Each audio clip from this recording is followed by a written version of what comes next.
আমাক পাপৰ সাগৰৰ পৰা তুলুতা আমাৰ স্বৰ্গীয় পিতৃ, আমি পূৰ্বে পাপী আছিলোঁ আৰু নৰকত আমি পানিছমেণ্ট অনন্তকাল জুইত জ্বলাবলগীয়া লোক আছিলোঁ তোমাৰ আগত। যীশুৱে স্বৰ্গৰ পৰা নামি আহি আমাৰ পাপৰ কাৰণে তেওঁ ভাৰ বৈ আমাৰ পাবলগীয়া বিচাৰ আৰু পানিছমেণ্ট দণ্ড তেওঁ মৃত্যুৰে বিহিলে আৰু তেওঁৰ সেই মৃত্যুৰ দ্বাৰা আমাৰ পাপ অনন্তকালৰ কাৰণে তেওঁৰ পবিত্ৰ তেজেৰে এবাৰতে গুজি ধাৰ পাপৰ বেজ চিৰজীৱন মাফ কৰিলে, পৰিশোধ কৰি দিলে। আৰু সেইধৰণেই আমি এতিয়া তোমাৰ পৰা ক্ষমা পালোঁ চিৰজীৱনৰ কাৰণে। এতিয়া ক্ষমা পোৱাৰ পিছত তোমাৰ পৰা অনুগ্ৰহ, এই মহা অনুগ্ৰহ পোৱাৰ পিছত আৰু আমাক অনুগ্ৰহ কৰক, তোমাৰ লোকসকলক, তোমাৰ সন্তানসকলক, যাতে এই অৱশিষ্ট কাল, জীয়াই থকা অৱশিষ্ট কাল ঈশ্বৰৰ গৌৰৱৰ কাৰণে, ঈশ্বৰৰ মহিমাৰ কাৰণে আমি যেন সকলোৱে অনুগ্ৰহ পাওঁ, জীয়াই থাকিব পাৰোঁ। জীয়াই থকা দিনটোলৈকে তোমাৰ আৰাধনা, স্তুতি, গৌৰৱ, প্ৰশংসা আৰু সৌভাতৰি প্ৰচাৰ কৰিব পৰাকৈ আমাক সকলোকে আশীৰ্বাদ কৰা, আমাক তুমি অনুগ্ৰহ কৰা এই পুৱা বেলাটো। এই প্ৰাৰ্থনা প্ৰভু যীশুখ্ৰীষ্টৰ নামত খুজিছোঁ, আমেন। আহক আমি শাস্ত্ৰ মেলিছোঁ ইপিচিয়া 2 অধ্যায়, ইপিচিয়া 2 অধ্যায়লৈ গৈছোঁ। শাস্ত্ৰ মেলিছোঁ ইপিচিয়া 2 অধ্যায় 8 পদলৈ, ইপিচিয়া 2 অধ্যায় 8 পদ।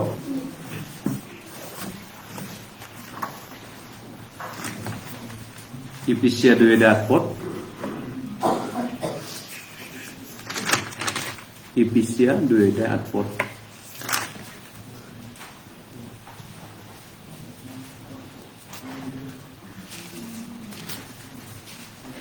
ইপিচিয়া 2 অধ্যায় 8 পদ। ইপিচিয়া 2 অধ্যায় 8 পদ।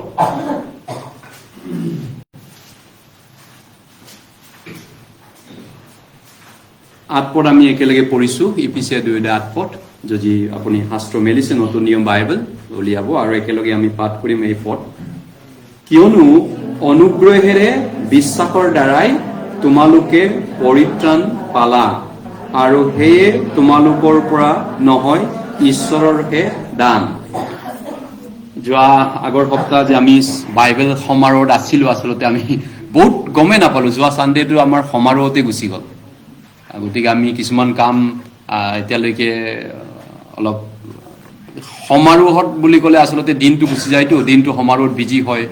কিছুমান কাম যোৱা ছানডে আমি চেটেল কৰিব নোৱাৰোঁ। ধৰক আমি চেমিনাৰৰ কোনে কিমান ভাই ভনীবিলাকে দান বৰঙণি দিছিলে, আমি লিষ্ট বনাবলগীয়া আছে। মানে লিষ্টটো আছে ৰেকৰ্ড, জাষ্ট এটা আমি হিচাপ নিকাচ কৰি এটা ছেটিং কৰিব লগা আছে। নবীন ভাইও যোৱা ছানডে অলপ অসুবিধা হ'ল শৰীৰৰ ফালৰ পৰা, তেনেকুৱা ধৰণে। আৰু মাজত বুধবাৰেও আমি বহিম বুলি ভাবিছিলোঁ, ডেকাদাও ক'লে আমি বুধবাৰে বহিম।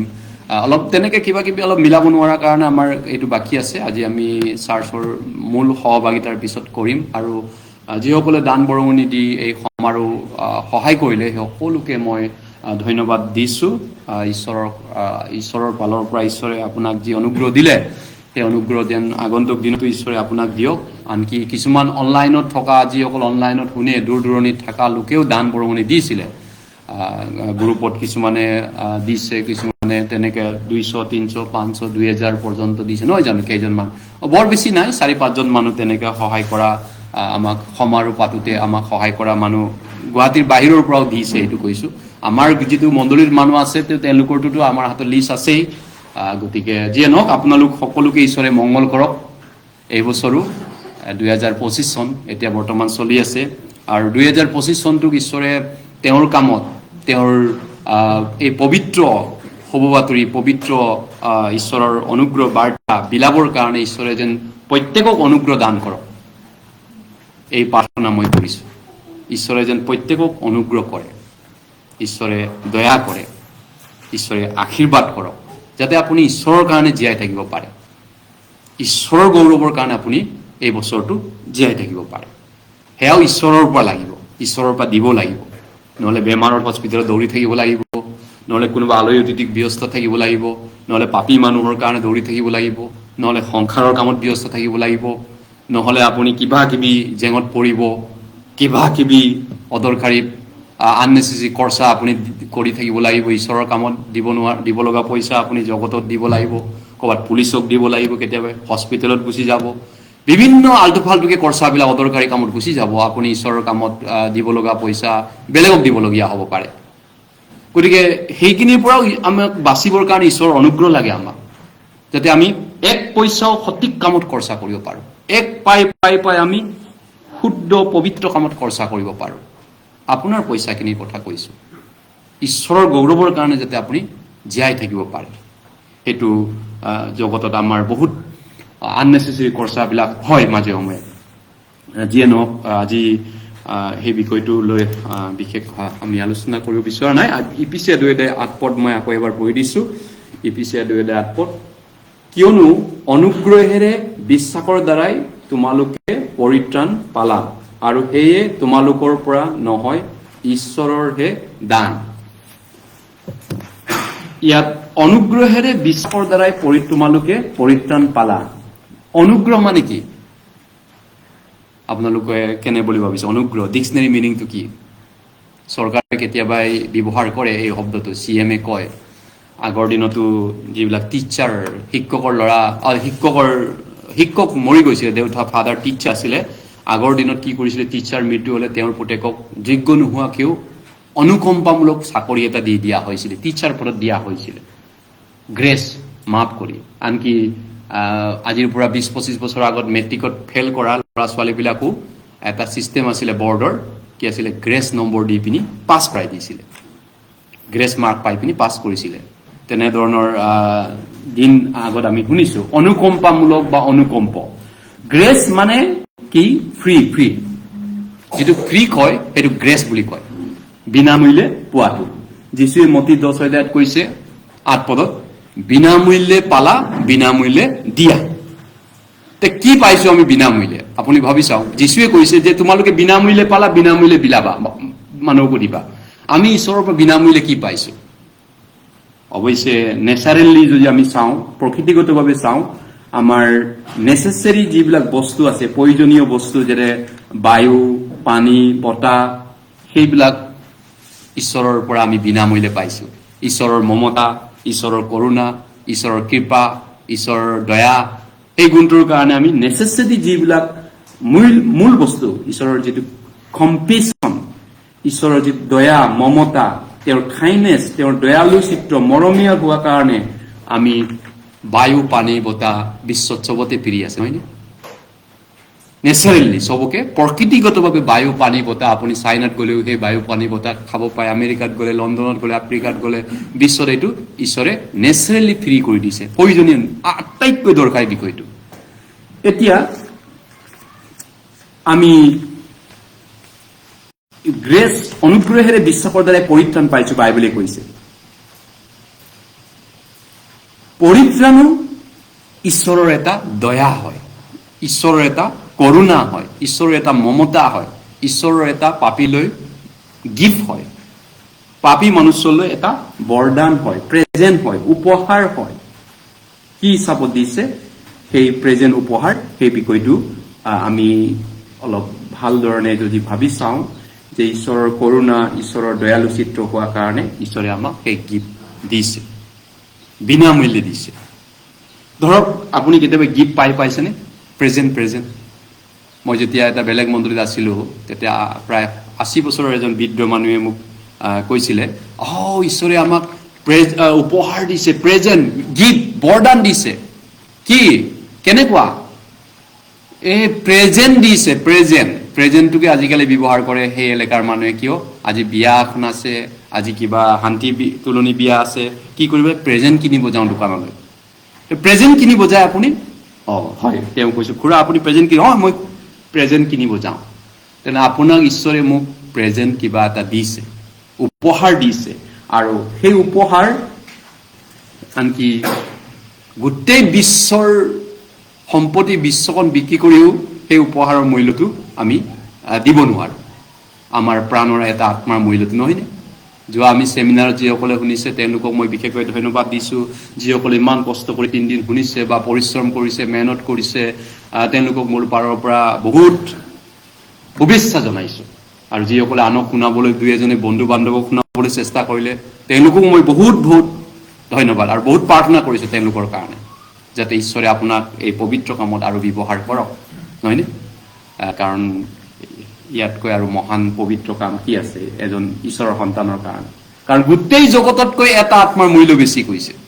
লোক 15:7 কৈছে 99 জন মন পাল্টাবৰ প্ৰয়োজন নোহোৱা ধাৰ্মিক লোকৰ নিমিত্তে স্বৰ্গত যিমান আনন্দ হয়, এজন পাপীৰ মন পাল্টানৰ স্বৰ্গত তাতকৈ আনন্দ হয়।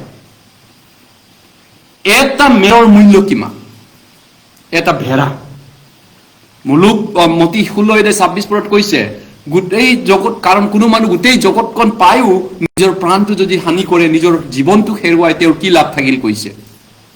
এই ভাৰতটোক যদি মই বিক্ৰী কৰোঁ, যদি মোদীয়ে কয় তোমাক মই এৰি দিলোঁ, তুমি বিক্ৰী কৰি দিয়া ভাৰতৰ যিমান সম্পত্তি কোটিপতি চব বিক্ৰী দিয়া, ONGC যিমান প্ৰপাৰ্টি আছে, LIC পোষ্ট চব বিক্ৰী দিয়া, বেংকবিলাক, কিমান টকা মই পাম? যদি ভাৰতৰ দৰে 3খন দেশ চাইনা, ভাৰত, পাকিস্তানটোক বিক্ৰী কৰিব মই পাৰ্মিশ্যন পাওঁ, আৰু গোটেই বিশ্বটোক যদি ডনাল্ড ট্ৰাম্পে কয় মোক বিক্ৰী দিয়া, তোমাক দি দিছোঁ, সেই যিমান টকা পাম তাৰে এটা আত্মা কিনিব নোৱাৰে। যীশুৱে কৈছে মানুহৰ আত্মাটোৰ ভেলু ইমান আছে। গীতমালা 49:20 কৈছে কাৰণ যদিও বা মানুহ সন্মানীয় হৈও, মানুহ অনাৰেবল হৈও, মানুহ ৰেচপেক্টেড হৈও, মানুহ ইমান চৰ্দাৰ হৈও যদি তাৰ মূল্য সি নাজানে, সি বিনষ্ট হ'বলগীয়া পশু বা জানুৱাৰৰ নিচিনা বুলি বাইবেলে কৈছে। তাৰমানে মানুহ সন্মানীয়, মানুহ ৰেচপেক্টেড, আদৰণীয় কিহৰ কাৰণে? ঈশ্বৰে দিয়া তেওঁৰ এই অমৰ আত্মাটোৰ কাৰণে, জীৱ আত্মাটোৰ কাৰণে, যিটো আত্মা আন কোনো সৃষ্টি বিষয়ৰ নাই, সৃষ্ট বস্তুৰ নাই মনুষ্যৰ বাহিৰে, যিটো আত্মা ঈশ্বৰৰ অংশ হয় আৰু ঈশ্বৰে আমাক দিছে। সেই আত্মাটোক উদ্ধাৰ কৰাটো ঈশ্বৰে কিমান মূল্য বঢ়িব লগা হ'ল, সেই আত্মাটোক বচাবলৈ ঈশ্বৰে কিমান বলিদান দিব লগা হ'ল। তেওঁ সকলো বস্তু সৃষ্টি কৰিছিলে, পোহৰ হওক বুলি কোৱাৰ লগে লগে পোহৰ হৈছিলে, আন্ধাৰ আৰু পোহৰ বেলেগ হওক বুলি কোৱাৰ লগে লগে আদি পুস্তকত চব কথাই কৰিব পাৰিলে, গছ বন ওলা বুলি কোৱাৰ লগে গছ বন ওলাইছিলে, মাটি আৰু ভূমি পৃথক হওক, ভূমি আৰু সাগৰ পানী বেলেগ বেলেগ হওক কোৱাৰ লগে লগে ঈশ্বৰে হ'ব দিছিলে, আৰু মাছ ওলা সাগৰত নদ নদীত মাছ ওলাই গৈছিলে, আকাশত চৰাই পশু পক্ষী উৰি ফুৰা বুলি কোৱাৰ লগে লগে উৰি ফুৰিছিলে, আৰু ঈশ্বৰে কোৱাৰ লগে লগে সকলো বিধে বিধে বনৰীয়া গৰচীয়া বন্তু সৃষ্টি হৈছিল। কিন্তু ঈশ্বৰে আপোনাক মোক উদ্ধাৰ কৰা কামটো তেওঁ কথাৰে উদ্ধাৰ কৰিব নোৱাৰিলে। তেওঁ স্বয়ং নিজৰ সিংহাসন ত্যাগ কৰি স্বৰ্গৰ পৰা পৃথিৱীলৈ নামিব লগা হ'ল। এই ঘিণ লগা পাপী মনুষ্যৰ মাজত বসতি কৰিব লগা হ'ল 33.5 বছৰলৈকে, আৰু 33.5 বছৰ তেওঁ অসহ্য বিষ বেদনা পাপীবিলাকৰ মাজত থাকি তেওঁ শেষত মূল্যৱান জীৱনৰ দেখা বয়সত, তেজাল বয়সত নিজকে তেওঁ ক্ৰুচবিদ্ধ কৰি নিজৰ জীৱনটো দি দিলে, দান দি দিলে, নহয়? গতিকে ঈশ্বৰে এটা আত্মা বচাবৰ কাৰণে ইমান বলিদান কৰিলে। বাকী সৃষ্টি কৰিবলৈ কি কৰিছে? তেওঁ একো বলিদান দিয়া নাই, কোৱাৰ লগে লগে সৃষ্টি হৈছে। পোহৰ হওক বুলি কোৱাৰ লগে লগে পোহৰৰ আন্ধাৰ পৃথক হওক বুলি কোৱাৰ লগে লগে পৃথক হ'ল। কিন্তু ঈশ্বৰে আপোনাক মোক বচাবলৈ তেওঁ অকল কাৰ্যৰে কৰিব পৰা নাই, মুখেৰে কৰিব নোৱাৰিলে, তেওঁ নিজৰ জীৱনটো দি দিব লগা হ'ল। হয়, সেইটো ঈশ্বৰৰ মৰম, ঈশ্বৰৰ দয়া, ঈশ্বৰৰ আশীৰ্বাদ। আৰু এই প্ৰেজেণ্ট আপুনি পাইছেনে ঈশ্বৰৰ পৰা? যেতিয়া আপোনাক মই 80 বছৰৰ বৃদ্ধজনক কাউন্সিলিং কৰিছিলোঁ, কাউন্সিলিং কৰি 3 দিনৰ পিছত আপুনি পুৰা ঈশ্বৰৰ পৰা কি উপহাৰ পৰিত্ৰাণ পালেনে? কি কি? প্ৰেজেণ্ট পাইছোঁ, উপহাৰ। প্ৰেজেণ্ট বুলি কওঁতে সি বুজি পাইছে, হয়, প্ৰেজেণ্ট বুলি কওঁতেহে কিছুমান। গতিকে আমি প্ৰেজেণ্ট যেতিয়া দিওঁ মানুহক, বা প্ৰেজেণ্ট আমি যেতিয়া কাৰোবাৰ পাওঁ, আমি কওঁ নেকি এইটো কিমান দাম? প্ৰেজেণ্টটো আপুনি যেতিয়া পায় আপুনি মনত পেলাওক, আপুনি কাৰোবাৰ পৰা প্ৰেজেণ্ট পাইছেনে লাইফত? কাৰোবাৰ পৰা যিয়ে নহওক, প্ৰেজেণ্ট যেতিয়া পায় আপুনি সোধে নেকি কিমান টকা দিব লাগিব, হাফ আধা কিমান, বা মোৰ ফালৰ পৰা কিমান দিব লাগিব? আমি তেনেকুৱা নকওঁ। যেতিয়া আমি কওঁ এইটো মোৰ ফালৰ পৰা আপোনাক প্ৰেজেণ্ট দিছোঁ, তোমাক প্ৰেজেণ্ট দিছোঁ, তেতিয়া আমি চিম্পলি কওঁ থেংক ইউ, ধন্যবাদ। জাষ্ট আমি থেংক ইউ বুলি কওঁ। য়েছ, ঠিক তেনেকুৱা হয় আমি ঈশ্বৰক দিব লগা পৰিত্ৰাণৰ বিনিময়ত থেংক ইউ বুলি ক'ব লগা পৰিত্ৰাণটো। আমি মতি 10 গৈছোঁ, মতি 10 যীশুৱে কৈছে বিনামূল্যেহে দিছা, বিনামূল্যে পালা, বিনামূল্যে দিবা। গতিকে সেই ফালৰ পৰা বিশ্বৰ আন সকলো ধৰ্মীয় পুথিৰ পৰা এইটো বেলেগ হয়। বাইবেলটো এটা ক্ষেত্ৰত বেলেগ, বাকী ক্ষেত্ৰত চব মিলিব পাৰে, পায় নাপায় সেইবিলাক আপুনি আন ধৰ্মপুতিৰ লগত মিলাব পাৰে। বাইবেলটো এটা নৈতিক কিতাপ বুলি আপুনি ভাবিব পাৰে, নীতি শিক্ষা বুলি, মৰেল চায়েন্স। কিন্তু এটা কথাত বাইবেলটো উল্টা হয়, এটা কথাত মাত্ৰ। সেইটো হৈছে আমি পিছত অলৰেডি পঢ়িলোঁ, মতি 10:8 কৈছে পৰিত্ৰাণটো ঈশ্বৰে পুণ্য আত্মাটো বা পৰিত্ৰাণ স্বৰ্গ যোৱা ৰাস্তাটো বিনামূল্যে কৰিছে।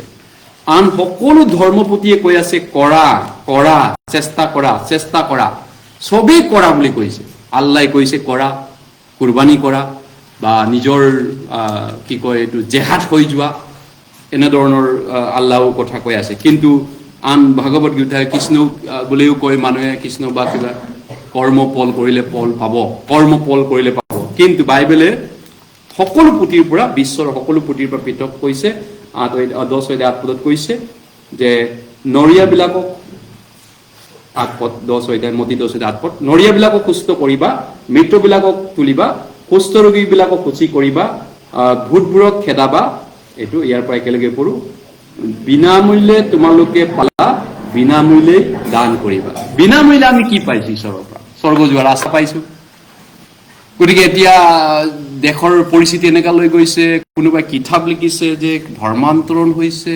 কিবা হৈছে দেশখন মানে বিৰোধী বহুত আল্লাহ দেশখনত এতিয়া চিটুৱেশ্যন বহুত বেয়া বোলে প্ৰলোভন দেখাইছে যোৱাকালিও এজন মানুহ মই নিউজত চাইছো এজন মানুহ বোলে মহান সাহিত্যিক বোলে তেওঁ এখন কিতাপ পাব্লিছ কৰিছে বোলে কিয় দেশত আজি আমাৰ অসমৰো 14% বিশ্বাসত আজিৰ পৰা 70 বছৰ আগত কেইজনমান মাত্ৰ খ্ৰীষ্টান আছিল অসমত এতিয়া আঙুলি মূৰত কেউট বা কোনোবা উপাধিৰ এজন মানুহ আছিল এতিয়া বোলে বহুত হৈ গ'ল 14% অসমত হৈ গ'ল এইটো নিশ্চয় কিবা এটা ভিতৰুৱা লেনদেন আছে ৰাজনৈতিক কাৰণ বা প্ৰলোভন চাকৰি বাকৰি কিবা কিবি আছে বুলি কৈ আছে কেনেকৈ সেইটো হ'ব পাৰে সব মানুহ তেনেকা ইমান থাৰ্ড ক্লাছ ফালতু মানুহ নে যিচুক বিশ্বাস কৰা সকল আসলতে বাইবেলে যেটো প্ৰতিজ্ঞা কৰিছে বাইবেলে যেটো মানুহক আশা দিছে সেইটো বেলেগ শাস্ত্ৰই আশা দিব পৰা নাই বাইবেলে কৈছে বিশ্বাস কৰিলে তুমি কৰ্ম নকৰাকে স্বৰ্গলৈ যাব পাৰিবা তুমি কৰিব নোৱাৰা কোনো মানুহে কৰিব নোৱাৰে এইটো আমি সবেই জানো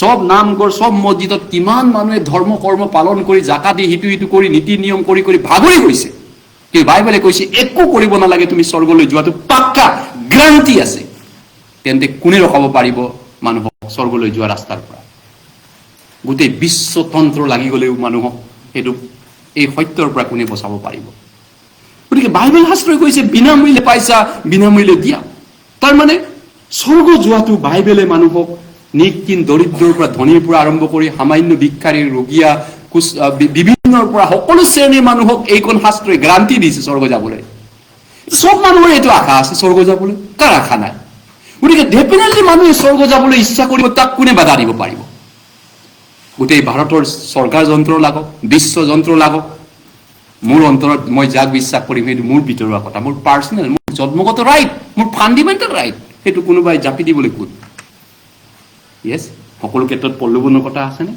হয় কবাত তেনেকা দুই এজন মানুহ ভুলকৈ কৰা মানুহ আছে হয়নে মিছনৰ মাজত কোনোবা তেনেকুৱাকে সত্য হোৱাটোৱে প্ৰচাৰ কৰিব নোৱাৰাবিলাকে দুই এজনে কিবা কিবি প্ৰলোভন দিব পাৰে কবাত 5% 10% কিন্তু বাইবেলৰ মূল ফান্ডামেন্টাল সত্যটো কি হৈছে স্বৰ্গ যাবা যিচু বিশ্বাস কৰি পৰিত্ৰাণ পাবা মৰিলেও অমৰ হবা মৰিলেও আকৌ জি উঠিব মতি লোক জোহন 11 যিচুৱে কৈছে ময়ে পুনৰুত্থান আৰু বাপ যিজনে মোক বিশ্বাস কৰিব তেওঁ মৰিলেও আকৌ জীৱ এই নিৰ্ভয় বাণী সত্যবাণী নাকো দিব পাৰে নে আন ধৰ্মশাস্ত্ৰই কি কৈ আছে কুৰবানী কৰা ৰামাদিন পালন কৰা বোলে কিবা ৰোজা থাকা পুণ্য হ'ব ভাল কাম কৰা এই শাস্ত্ৰ আন শাস্ত্ৰবিলাকে কৈছে কৰ্ম ফলে পাবা বাইবেলে কৈছে একো কৰিব নালাগে বিশ্বাস কৰা স্বৰ্গ যোৱাটো পাক্কা গ্যাৰান্টি আছে 100 to 110% 200% গ্যাৰান্টি আছে গতিকে এই সত্য মানুহে নিবাৰণ কেনেকৈ কৰিব নহয় ঈশ্বৰৰ সত্যটো গতিকে আমি পৰিত্ৰাণৰ বিষয়টো আমি ভালকে জনাটো স্পষ্টকে জনাটো বুজি পোৱাটো দৰকাৰ ঈশ্বৰে আমাক বিনামূল্যে দিছে ৰোমিয়া 3 অধ্যায়লৈ গৈছো ৰোমিয়া 3 অধ্যায়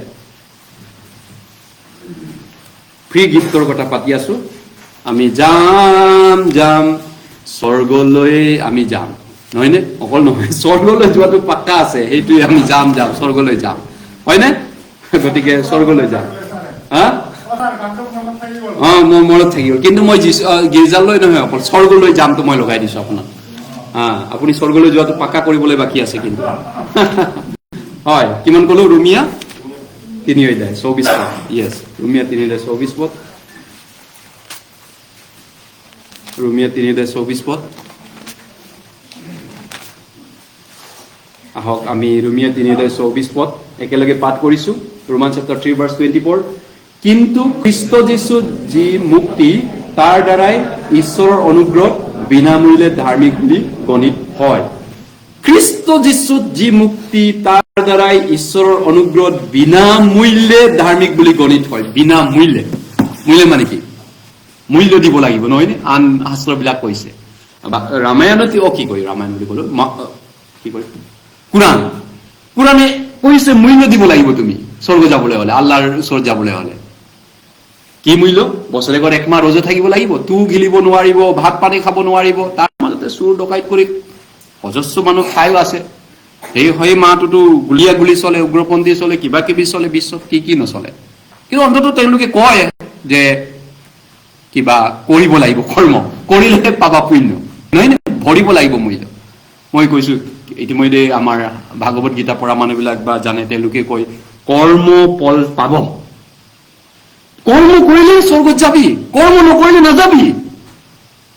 কোনখন শাস্ত্ৰই এইটো কথা কোৱা নাই? পৃথিৱীৰ প্ৰত্যেক ধৰ্মগ্ৰন্থ, প্ৰত্যেকখন শাস্ত্ৰই সেইটোৱে কৈ আছে মানৱ জাতিক, কৰা কৰা কৰা কৰা, ধৰ্ম কৰ্ম কিবা কিবি কৰা, পুৱা গধূলি ইটো কৰা, সিটো কৰা, সিটো কৰা, সিটো কৰা, আৰু কৰিলে পাবও পাৰা। সেইটো গ্ৰান্টি দিয়া নাই, কিন্তু পাক্কা কোৱা নাই। যীশুৱে কৈছে, যীশুৰ দৰে কোৱা নাই মই সেইবিলাকক অনন্ত জীৱন দিওঁ, তাতে সেইবিলাক কেতিয়াও নষ্ট নহব। কোন লিডাৰে কৈছে? আল্লাহে কৈছে নেকি তেনেকা? আল্লাহে কৈছে কৰা, চেষ্টা কৰা, এপাকে তৰোৱালো লোৱা, এপাকে শান্তিৰ কথা কবা, এফালে তৰোৱাল মাৰিবা। দুইটাৰ কথা আল্লাহে কৈছে শাস্ত্ৰ পুৰাণে। কিন্তু বাইবেলে কৈছে বিনামূল্যে পালা, বিনামূল্যে দিয়া। কি? স্বৰ্গ যোৱা ৰাস্তা।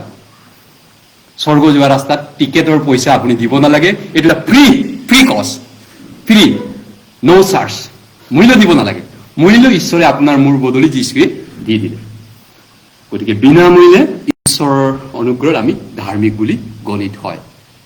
তেনেহলে এই সত্যক চাইনাৰ পৰা আফ্ৰিকালৈ যিমান চেষ্টা কৰিলেও মানুহে ৰখাব পাৰিছেনে?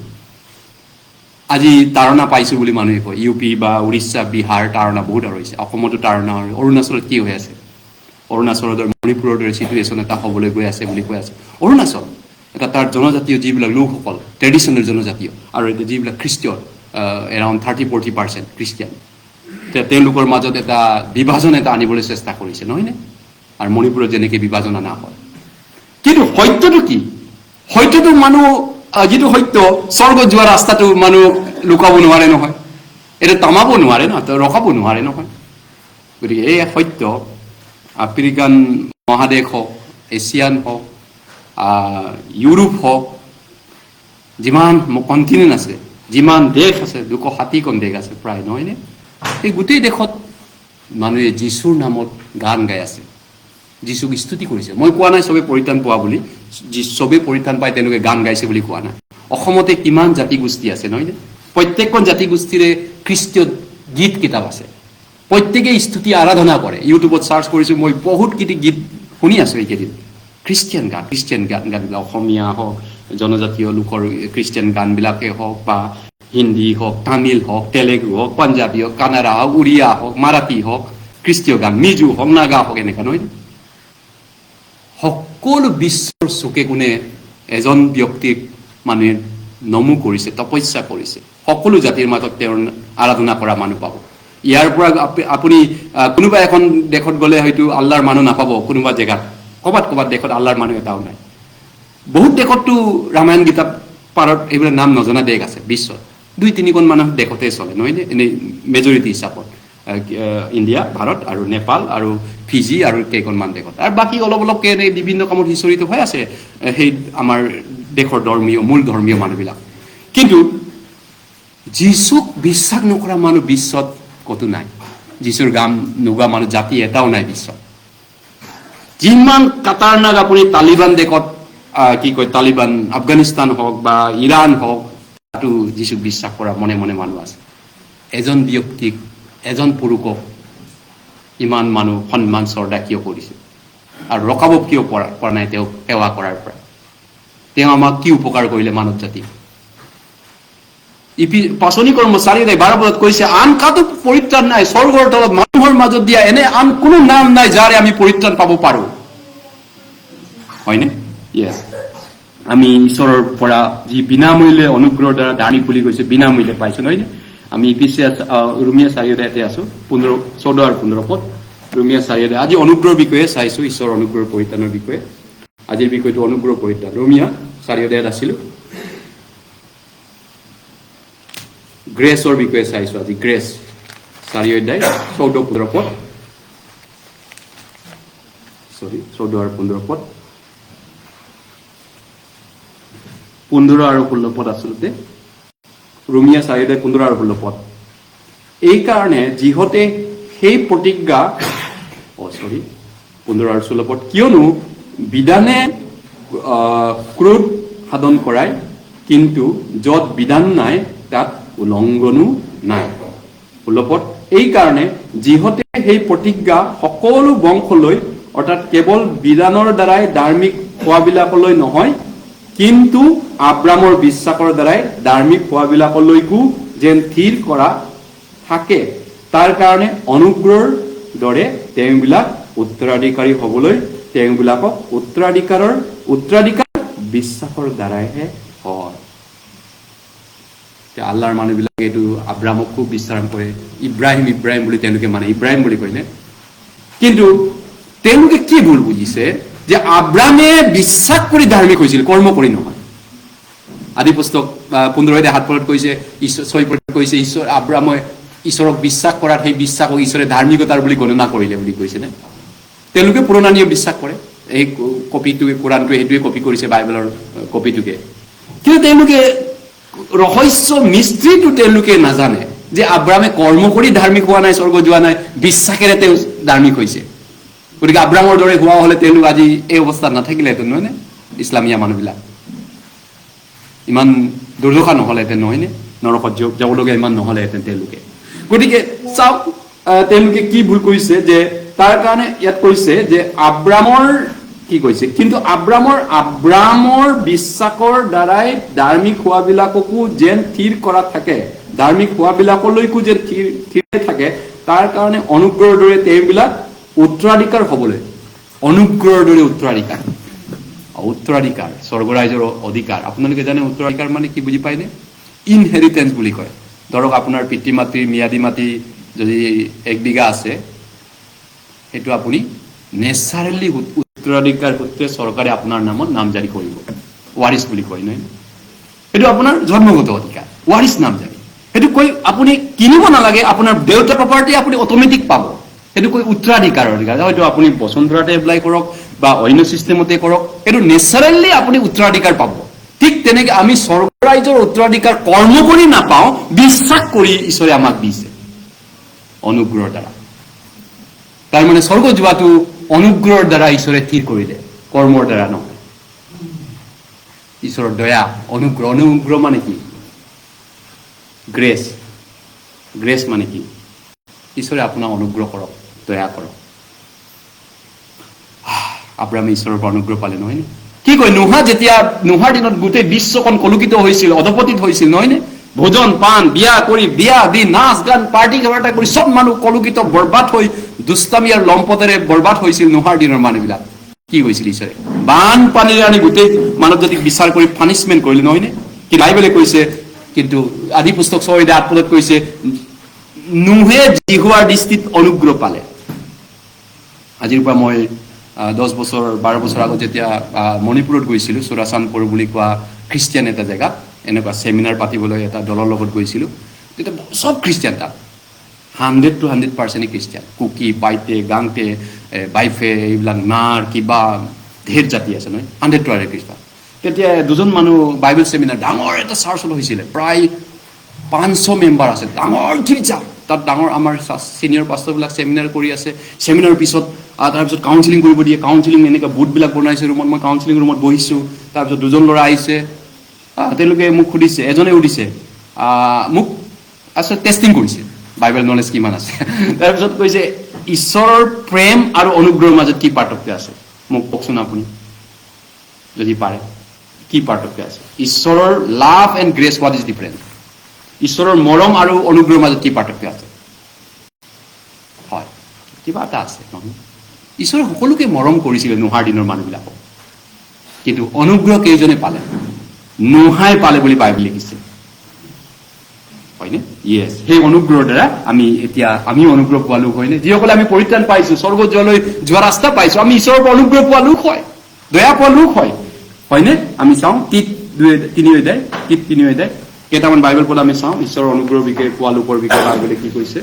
তীত 3:5 পদ, তীত 3:5 পদ, তীত 3:5 পদ। আচলতে তীত আছে আপোনাৰ ইব্ৰী নোপোৱাৰ আগতে, নতুন নিয়ম বাইবেলৰ শেষৰ ফালে আছে 3:5 পদ, 3:5 পদ, তীত 3:5 পদ, 4 আৰু 5 পদ আচলতে। আহক আমি 4 আৰু 5 পদ একেলগে পঢ়িছো। তীত 3:4 আৰু 5 পদ।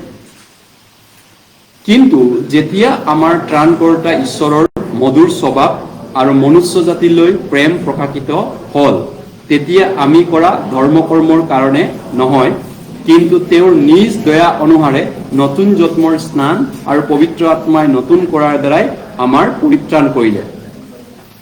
সেইটোৱে হৈছে বাইবেল আৰু আন সকলো ধৰ্মপুথিৰ পৰা পৃথক পদ্ধতি।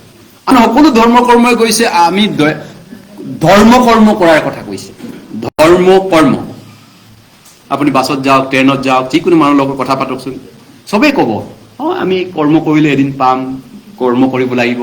আনকি বহুত চাৰ্চত যোৱা মানুহ এইটো ভুল ধাৰণা আছে, বহুত নতুন জন্ম নোপোৱাবিলাক, উদ্ধাৰ মুক্তি নোহোৱাবিলাক, তেওঁলোকেও ভাবে যিছু বিশ্বাস কৰিছো হয়, কিন্তু ভাল কৰ্ম নকৰিলে আমি স্বৰ্গত যোৱাটো কেনেকে ক'ব পাৰিম? এইটো আমি ক'ব নোৱাৰো, আমি গ্ৰান্টি নাই। ভাল কৰ্ম কৰিবলৈহে আমি স্বৰ্গত যোৱাটো গ্ৰান্টি আছে। বহুত চাৰ্চত যোৱা মানুহ বাছে পত্ৰই ৰেলে জাৰ্ণি কৰোঁতে লগ পাইছে, নহয় নে? এতিয়া জগতৰ বাকী মানুহ, চব মানুহ, আল্লাহৰ মানুহ হওক, আন যিমান মানুহ হওক, চবকে আপুনি পাতিব, চবেই ক'ব কৰিলেহে পাম, নহয়নে? কিন্তু এই বাইবেল শাস্ত্ৰখন আন সকলো শাস্ত্ৰৰ পৰা কিয় পৃথক হয়? সেইটো কাৰণতে আমি কৰা ধৰ্ম কৰ্মৰ কাৰণে নহয়। কি হয় তেনেহ'লে স্বৰ্গত যোৱা ৰাস্তা? পৰিত্ৰাণ, ঈশ্বৰৰ মমতা, ঈশ্বৰৰ কৰোণা, ঈশ্বৰৰ গিফ্ট, ঈশ্বৰৰ প্ৰেজেন্ট। ঈশ্বৰে বিনামূল্যে দিছে স্বৰ্গ যোৱাটো আপোনাক। পাক্কা, আপুনি পাক্কা স্বৰ্গত যাব পৰিত্ৰাণ পোৱা যাব। ঠিক পাক্কা, একদম পাক্কা, 100%।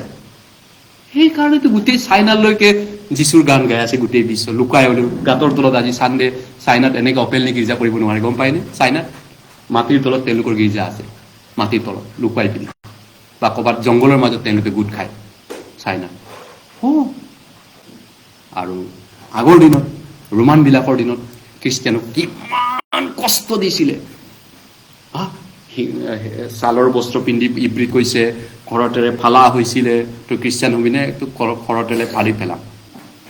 পৌলক ডিঙি কাটি হত্যা কৰা, ষ্টিফেনক শিল দলিয়াই হত্যা কৰা হ'ল, কিমান পিতৰক উল্টাকে ক্ৰুচত মাৰি দিয়া হ'ল, নহয়নে?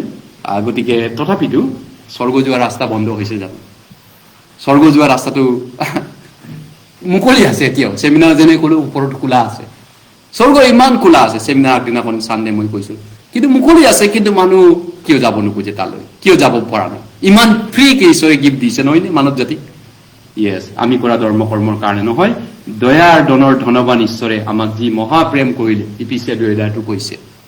ইয়েছ, 2:11 পদ আমি চাওঁ। 2:11 পদ, তীত 2:11 পদ, আমি তীততে আছো। 2:11 পদ, 2:11 পদ, আহক আমি একেলগে পঢ়িছো। কিয়নো সকলো মানুহলৈ পৰিত্ৰাণ অনা ঈশ্বৰৰ অনুগ্ৰহ প্ৰকাশিত হ'ল। অনুগ্ৰহ, গতিকে পৰিত্ৰাণ, বাইবেলৰ পৰিত্ৰাণটো আন ধৰ্মপুথিৰ পৰা সম্পূৰ্ণ টোটেলি তফাত আছে, পাৰ্থক্য আছে। ই এটা কৰ্মৰ দ্বাৰা নহয়, ই এটা অনুগ্ৰহ হয়। তেনেহ'লেতো মৰি যাব মন আছে, মৰি যাব মন আছে, মৰি যাব মন আছে। নিকিন নিপীড়িত আত্মাত দুখ কষ্ট পোৱা কতজনে সেইটো হাবিয়াস কৰি আছে, নহয়নে? হয়, কিছুমানে লুকুৱাই হলেও বিশ্বাস কৰিছে, লুকুৱাই মানুহৰ বয়স, সমাজৰ বয়স, এই সত্যক জনাবিলাকে। আনকি কিছুমানে আজিকালি ছচিয়েল মিডিয়াৰ যোগেদি বিশ্বাস কৰিছে। ছচিয়েল মিডিয়া মানে এইটো ব্ৰডকাষ্টিং চিষ্টেমত আমি কৰো, নহয়নে? ইউটিউব বা ফেচবুক বিভিন্ন ধৰণে ঘৰৰ পৰা শুনিছে, চাৰ্চত গ'লে মানুহ সমাজে দেখিব, ওচৰ চুবুৰীয়া দেখিব, এইটো গ'লে জাত যোৱা বুলি ক'ব, অসুবিধা হ'ব, সমাজত চলিবলৈ দিগদাৰ হ'ব, অসুবিধাৰ দিনকাল আহিব। গতিকে তেওঁলোকে গুপুতে বিশ্বাস কৰা মানুহ আছে। স্বৰ্গতো যাবই লাগিব, স্বৰ্গতো যাবলৈ মন আছে নহয় মানুহ। কোনেনো নৰকত যাবলৈ মন আছে? ইয়াত কোন আছে আমাৰ মাজত? এজন মানুহ আছে নেকি ইয়াত? প্ৰায় 40-50 জন মানুহৰ মাজৰ পৰা 50-60 জনৰ পৰা এতিয়া নৰকত যাব বিচৰা এজন মানুহ আছে নেকি? মই আজিৰ পৰা 25 বছৰ আগত কিয় বিশ্বাস কৰিছিলোঁ, কিয় আহিছিলোঁ? আগতে কীৰ্তন পঢ়িছিলোঁ, এইটো কৰিলোঁ, সেইটো কৰিলোঁ, মন্দিৰত গ'লোঁ, চব কৰি চালোঁ, গোটেই পিঠি পূজা পাতল, এই কি কয় দক্ষিণা দিয়া, কিবা কৰা, কি কয় এইটো আমাৰ বছৰেকীয়া শ্ৰাদ্ধবিলাক, বছৰেকীয়া নিয়ম নীতি, 7জনীয়া নপুৰুকীয়া, কত কি পূজা পাতল কৰা নাছিল। কিন্তু স্বৰ্গ যোৱাটোতো পাক্কা ৰাস্তাটো কোৱা নাছিল। তুমি মৰিলেও অমৰ হবা, সেইটোতো কোনো শাস্ত্ৰত মোকতো প্ৰমাণ মোক দেখুওৱা নাই আজিলৈকে। মোৰ পাপ খণ্ডন হৈছে ফ্ৰীকে, সেইটোতো মোক দেখুওৱা নাই। কৰা কৰা বুলি গোটেই জীৱন কৰি থাকিবহে কৈ আছে তাত। গোটেই জীৱন কৰি থাকা, 9জনীয়া 7জনীয়া পূজা পাতল, হে মনকা, হে আমুক কৰি থাকিব লাগিব গোটেই জীৱন। কিন্তু যীশুৱে কৈছে, হে পৰিশ্ৰান্ত আৰু ভাৰাক্ৰান্ত লোকসকল, কৰিব নালাগে মোৰ ওচৰলৈ আহা। মতি 11:28 একো কৰিব নালাগে, কাম তুমি। যীশুৱে মাতি আছে, সেইকাৰণে মই আহিলো আজিৰ পৰা 27 বছৰ আগত। আহি গলো ফ্ৰীকে, আৰু ফ্ৰীকে এতিয়া পৰিত্ৰাণটো পালো, স্বৰ্গ গলো, নহয়নে? হয়, ঈশ্বৰে আমাক এই অনুগ্ৰহ পোৱালো হয়, আমি অনুগ্ৰহ পোৱালো হয়। ৰুমিয়া লৈ গৈছো 1 অনুগ্ৰহ বিষয়ে চাই আছো আজি আমি। অনুগ্ৰহ ৰুমিয়া 1 হয়, এইখন পৃথিৱীত একো বস্তু ফ্ৰী নহয়। মানুহে সেইকাৰণে ফ্ৰী বস্তুটো মানুহে মূল্য নিদিয়ে, আৰু আচলতে ইয়াৰ মূল্য মানুহে বুজিব নোৱাৰে। There is no' free lunch বুলি কয়নে? There is no' free lunch. Free lunch ক'তো নাই হোটেলত। আমি চবতে মূল্য ভৰি থাকিব লগা, আমি অনুগ্ৰহটো বুজি নাপাওঁ আচলতে। ৰুমিয়া 1:5 ৰোমান চেপ্টাৰ 1:5 তেওঁৰে দ্বাৰাই আমি তেওঁৰ নামৰ কাৰণে সকলো জাতিবিলাকৰ মাজত বিশ্বাসৰূপ আজ্ঞাধীনতাৰ অৰ্থে অনুগ্ৰহ আৰু পাচনি ভাৱ পালো। পাচনি ভাৱটো পিছত হ'ব, শিষ্যটো পিছত হ'ব। ফাৰ্ষ্টত কি পাইছো? অনুগ্ৰহ পাইছো। কি অনুগ্ৰহ? ঈশ্বৰৰ সন্তানৰ অধিকাৰ পাইছো, ঈশ্বৰৰ সন্তানৰ মৰ্যাদা পাইছো। ঈশ্বৰে যি সন্মান, ৰেচপেক্ট, আদৰ দিছে, নহয়নে? গতিকে ঈশ্বৰৰ সেই সন্মান আদৰৰ পাত্ৰ মই হৈছো পৰিত্ৰাণৰ যোগেদি, বিনামূল্যে বিশ্বাসৰ যোগেদি। হয়, কেতিয়াবা আপুনি ভাবিব পাৰে, মইনো কি মানুহ, মোক কি ঈশ্বৰে ৰেচপেক্ট কৰে? নিজক চালেতো একোৱেই নাই, সামান্য মানুহ, নিক্ষীণ মানুহ, হয়নে? চেহেৰাও একো নাই, চুটি চাপৰ মানুহৰ, কিন্তু নিজক চালে একো নাই। আৰু আন মানুহে চালেওতো, আনেওতো একো ৰেচপেক্ট কৰিব লগা মোৰ একোৱেই নাই, আদৰ কৰিব লগা মোৰ একো গুণেই নাই। কিন্তু ঈশ্বৰে কৈছে, তুমি মোৰ কাৰণে অতি সন্মানীয়, আদৰণীয় তুমি। I respect you, my son. I salute you, my son. ঈশ্বৰে কয়, নহয়নে? আপোনাকো কয়, নহয়নে প্ৰভুৱে? তুমি বহুত মূল্যৱান হয় মোৰ কাৰণে। নিজৰ সন্তানক মা দেউতাই কিমান ৰেচপেক্ট কৰে, কিমান ভেলু দিয়ে, নহয়নে? কিমান নিজৰ সন্তানৰ ভেলু কিমান মা দেউতাকৰ আগত। বেলেগৰ কাৰণে মূল্য নহ'ব পাৰে, দেখিব বেয়া, এনেকুৱা তেনেকুৱা বুলি বেলেগে আপোনাৰ সন্তানক সেও জ্ঞান কৰিব পাৰে। কিন্তু নিজৰ কাৰণে বহুত মূল্যৱান আপোনাৰ সন্তান। ঈশ্বৰৰ কাৰণে তেওঁৰ সন্তানৰ মূল্য কিমান আছে? আপুনি বহুত মূল্যৱান ঈশ্বৰৰ কাৰণে, বহুত গৌৰৱময়। গতিকে আমি সেই অনুগ্ৰহ পালো হয়। ৰোমিয়া 4:4 কৈছে, 4:4 আহক, 4:4 ৰোমিয়া 4:4 4 আৰু 5 পদ। ৰোমিয়া 4:4 4 আৰু 5 পদ। Romans chapter 4:4 and 5 ৰোমিয়া 4:4 4 আৰু 5 পদ। আহক আমি একেলগে পঢ়ো 4 আৰু 5 পদ। Romans chapter 4:4 and 5 4:4 4 আৰু 5 পদ। কৰ্মকাৰীৰ বেচ অনুগ্ৰহ বুলি গণিত নহয়, পাওনা বুলিহে গণিত হয়।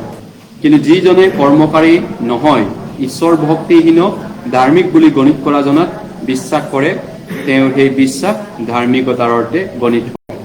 কৰ্মকাৰীৰ বেচ অনুগ্ৰহ বুলি গণিত নহয়। ইয়াৰ দ্বাৰা দেখা যায় কি বুজি পাইছে? উমেশ দেখা দাদাই কাম কৰে, তেওঁ সপ্তাহত পইচা বন্দোবস্ত কৰে, পইচা দিয়া, এইটো তেওঁ পাও না, কাৰণ কাম কৰিছে, আপোনাৰ দৰ্জা পালা লগাইছে, আপোনাৰ ঘৰখন বনাই দিছে, তেওঁ এতিয়া পাও না, তেওঁ পাব লাগিব, সেইটো অনুগ্ৰহ নহয়। তেওঁ বন্দোবস্ত কৰিছে দেখা যায়। মালিক সপ্তাহৰ মূৰত পইচা দিয়া 15,000 দিয়া মোৰ পইচা হয়তো তেওঁৰ পাওনা কাম কৰি দিছে আপোনাক কৰ্মকাৰীৰ বেছ অনুগ্ৰহ বুলি গণ্য নহয় পাওনা হয় তেওঁৰ অধিকাৰ আছে তেওঁ পূজাটো এইটো কিন্তু দেখা যায় এনেকা কৰিছিলে সপ্তাহৰ বন্দোবস্ত কৰিছিলে যে আপোনাক 15,000 টকা দিম মিস্ত্ৰী মানুহ আপুনি এইটো কাম কৰক আপুনি 6 দিন কাম কৰিব লাগিব 6 দিন কৰিলে আপুনি 6 দিনত শেষ কৰি দিয়ক 6 দিনৰ মূৰত আপোনাক মই 15,000 দিম তেওঁৰ লগত বন্দোবস্ত কৰা হয় কিন্তু তেওঁ 4 দিন গ'ল কামত 3 দিনৰ মূৰত 4 দিন পিছত যাব নোৱাৰিলে হস্পিটেলত আছে মানুহজন কিবা অসুবিধাত পৰি গ'ল পৰিয়ালৰ কাৰণে তেওঁ 4 দিন গ'ল 3 দিন যাব নোৱাৰিলে কিন্তু এতিয়া মানুহজনে সপ্তাহৰ মূৰত তেওঁক মাতি পিনি 15,000 দিছে তেনেহলে দেখা যায় কওক এতিয়া পাওনা নে এইটো অনুগ্ৰহ হয় বুজি পালে জানো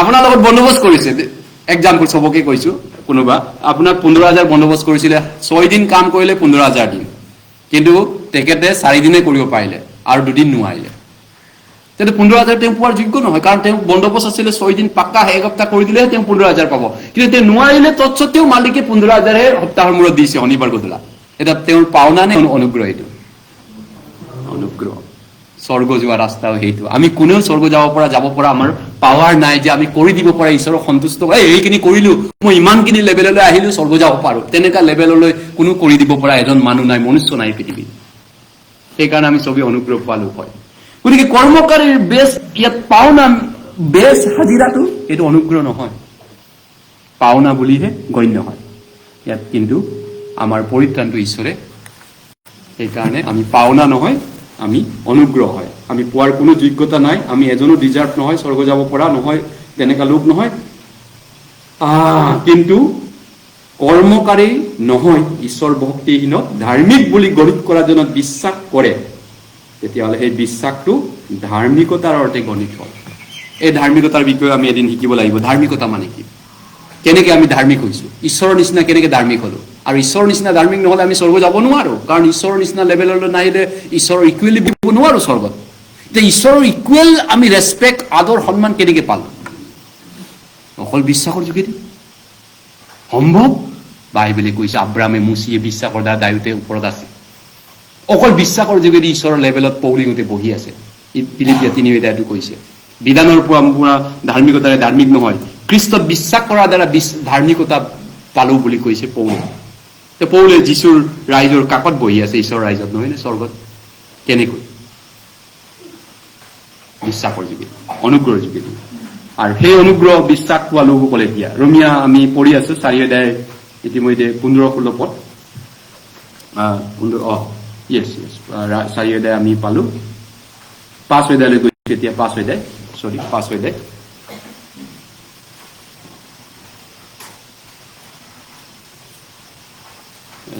15-16 পদ পঢ়া হ'ল 5 অধ্যায়লৈ গৈছো 1-2 পদ একেলগে পঢ়িছো ৰোমিয়া 5 অধ্যায় 1 আৰু 2 পদ আহক একেলগে পঢ়িছো এই কাৰণে আমি বিশ্বাসৰ দ্বাৰাই ধাৰ্মিক বুলি গণিত হোৱা আমাৰ প্ৰভু যীশু খ্ৰীষ্টৰ দ্বাৰাই ঈশ্বৰে সৈতে আমাৰ শান্তি আছে আৰু যি অনুগ্ৰহ থিৰে আছো বিশ্বাসেৰে তেওঁৰ দ্বাৰাই সেই অনুগ্ৰহৰ ভিতৰলৈ সোমাবলৈ পাই ঈশ্বৰৰ মহিমাৰ ভাগী হ'বৰ আশাৰে উল্লাস কৰো বিশ্বাসৰ দ্বাৰাই ধাৰ্মিক বুলি গণিত হোৱাবিলাকৰ শান্তি আছে কৈছে শান্তি জগতৰ মানুহ যেতিয়া মানুহ মৰে হোৱাটছএপ গ্ৰুপ বিলাকত কালি পৰহি কোনে মৰিলে শদিয়াত এজন ৰেভাৰেণ্ড মৰিছে ৰেভাৰেণ্ড মানে আমিতো ৰেভাৰেণ্ড বুলি নকওঁ বাৰু যিয়ে মোৰ চিনাকি 2014 চনত শদিয়াত গৈছিলো বাইবেল চেমিনাৰৰ কাৰণে ডাঙৰ সমাৰোহ পাতিছিলো শদিয়া দেওপানী আৰু এজন ৰেভাৰেণ্ড সোণোৱাল আছিলে সেই সোণোৱালৰ ঘৰত আলহী মাতিছিলে মোক আৰু তেওঁৰ তাত ভাত পানী খোৱা বোৱা কৰিলো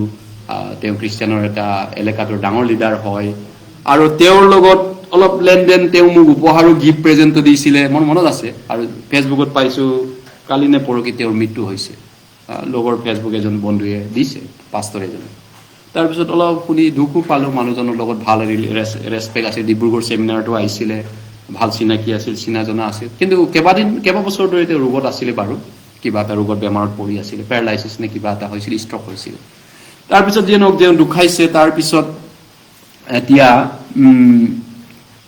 যে তাতে এজন 75 বছৰীয়া বৃদ্ধ মানুহে সেই চেমিনাৰত 75 বছৰ গীৰ্জাত গিৰ্জাতে পেটতে জন্ম, গিৰ্জাতে বাপ্তিস্ম, গিৰ্জাতে বুঢ়া হয়, দাড়ি উৰি পকি প্ৰায় 80 বছৰ হৈছিলে। আৰু এজন বৃদ্ধ মানুহে টেষ্টিমনিত কৈছে, এনেকৈ সন্ধিয়া 7টাৰ পৰা আমি পথাৰত টেষ্টিমনি কৰিছোঁ, পথাৰ মানে চাৰ্চৰ পথাৰ ফিল্ডত।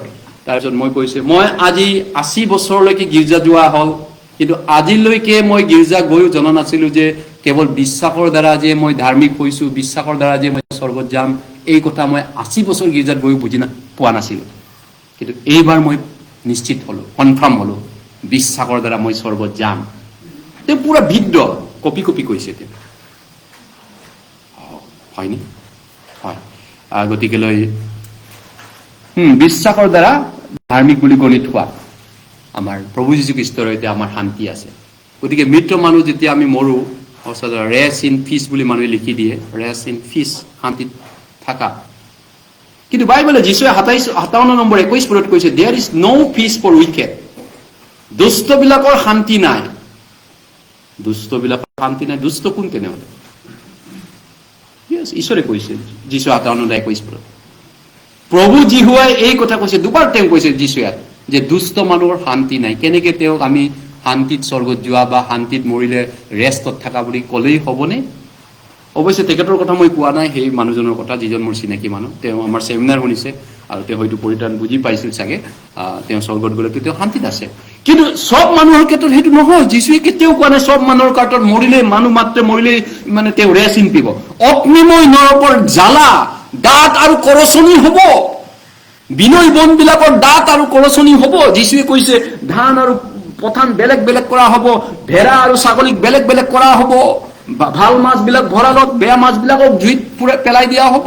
বাইবেলে বাৰে বাৰে কৈছে পৃথক কৰা হ'ব, ছেপাৰেট কৰা হ'ব নামদাৰী আৰু সঁচা খ্ৰীষ্টানৰ মাজত, নামদাৰী খ্ৰীষ্টান, সঁচা খ্ৰীষ্টান, নতুন জন্ম পোৱা, নতুন জন্ম নোপোৱা মাজত পৃথক হ'ব। সেই মতি 25 কৈছে, হেৰ হাৱে পোৱা হত চৈতান আৰু তাৰ দূতবিলাকৰ নিমিত্তে যুগুত কৰি থোৱা অনন্ত জুইলৈ তহঁতে যা হওক। মতি 25:41 পদত যীশুৱে কৈছে, যিবিলাক পৰিত্ৰাণ নোপোৱাকৈ থাকি যাব, তেওঁলোকক উদ্ধাৰ নোপোৱাবিলাক, বাদ পৰি যোৱাবিলাক নহয়।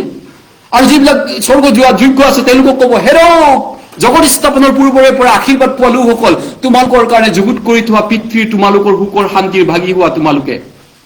গতিকে দুটা মৃত্যুৰ পিছত দুটা ৰাস্তা আছে। আমি চবক ক'ব পাৰো নে যে মৰিলে যে তুমি ৰেষ্ট ইন পিচ? কিন্তু বাইবেলে কৈছে, যীশুৱে কৈছে ৰেষ্ট ইন পিচ নহয়, জমৰ যাতনা আছে, জ্বালা আছে, জুই আছে।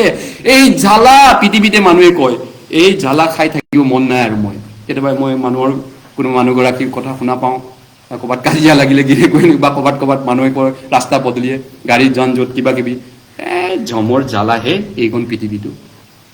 একো ন, এইটো জমৰ জ্বালা নহয় পৃথিৱীটো। কিন্তু হয়, কেতিয়াবা জমৰ জ্বালা খাই মানুহ চুইচাইডো কৰে, নহয় নে?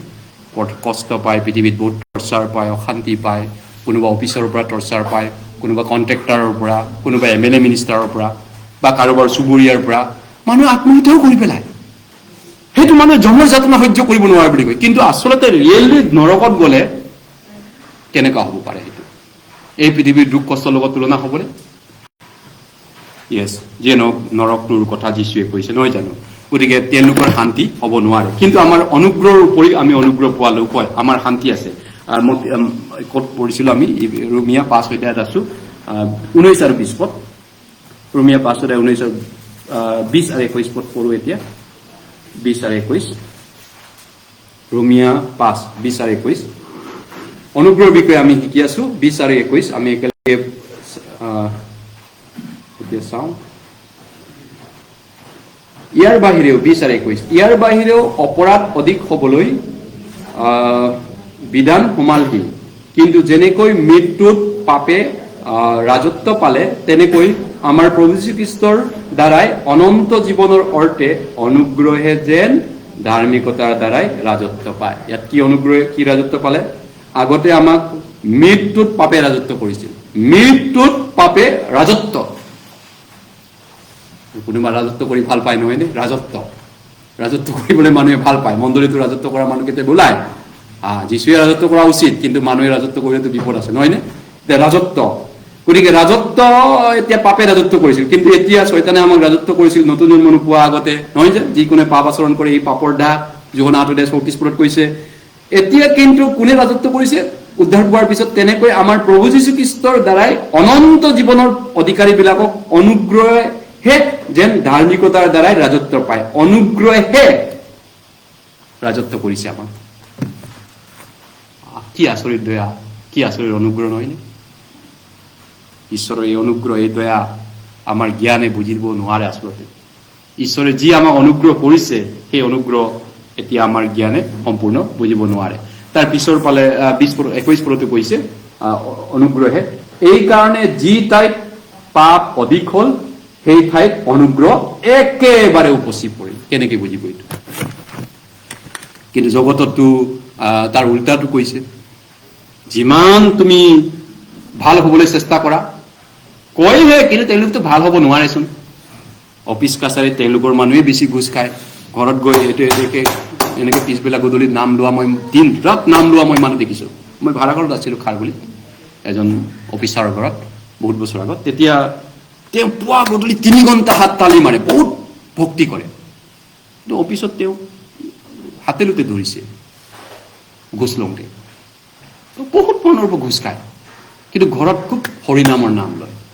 এইটোৱে নহয় যে তেওঁলোকে কৰ্ম কৰি কৰি স্বৰ্গত যাব বুলি ক'লে যে লোভেই পাপ পাপেই মৃত্যু বুলি ক'লে কোনোবা CM-এ শিকালেই যে ক'ৰবাত ক'লেই যে অসমৰ মানুহে ঘোচ নোখোৱাকে আছে নেকি? অফিচ কাছাৰীবিলাকত মানুহ কণ্ট্ৰেক্টাৰবিলাকে লুট নকৰাকে আছে নেকি? পাপ নকৰাকে আছে নেকি? চৰকাৰৰ পৰা পইচা খৰচ নোকোৱাকে মানুহ আছে নেকি?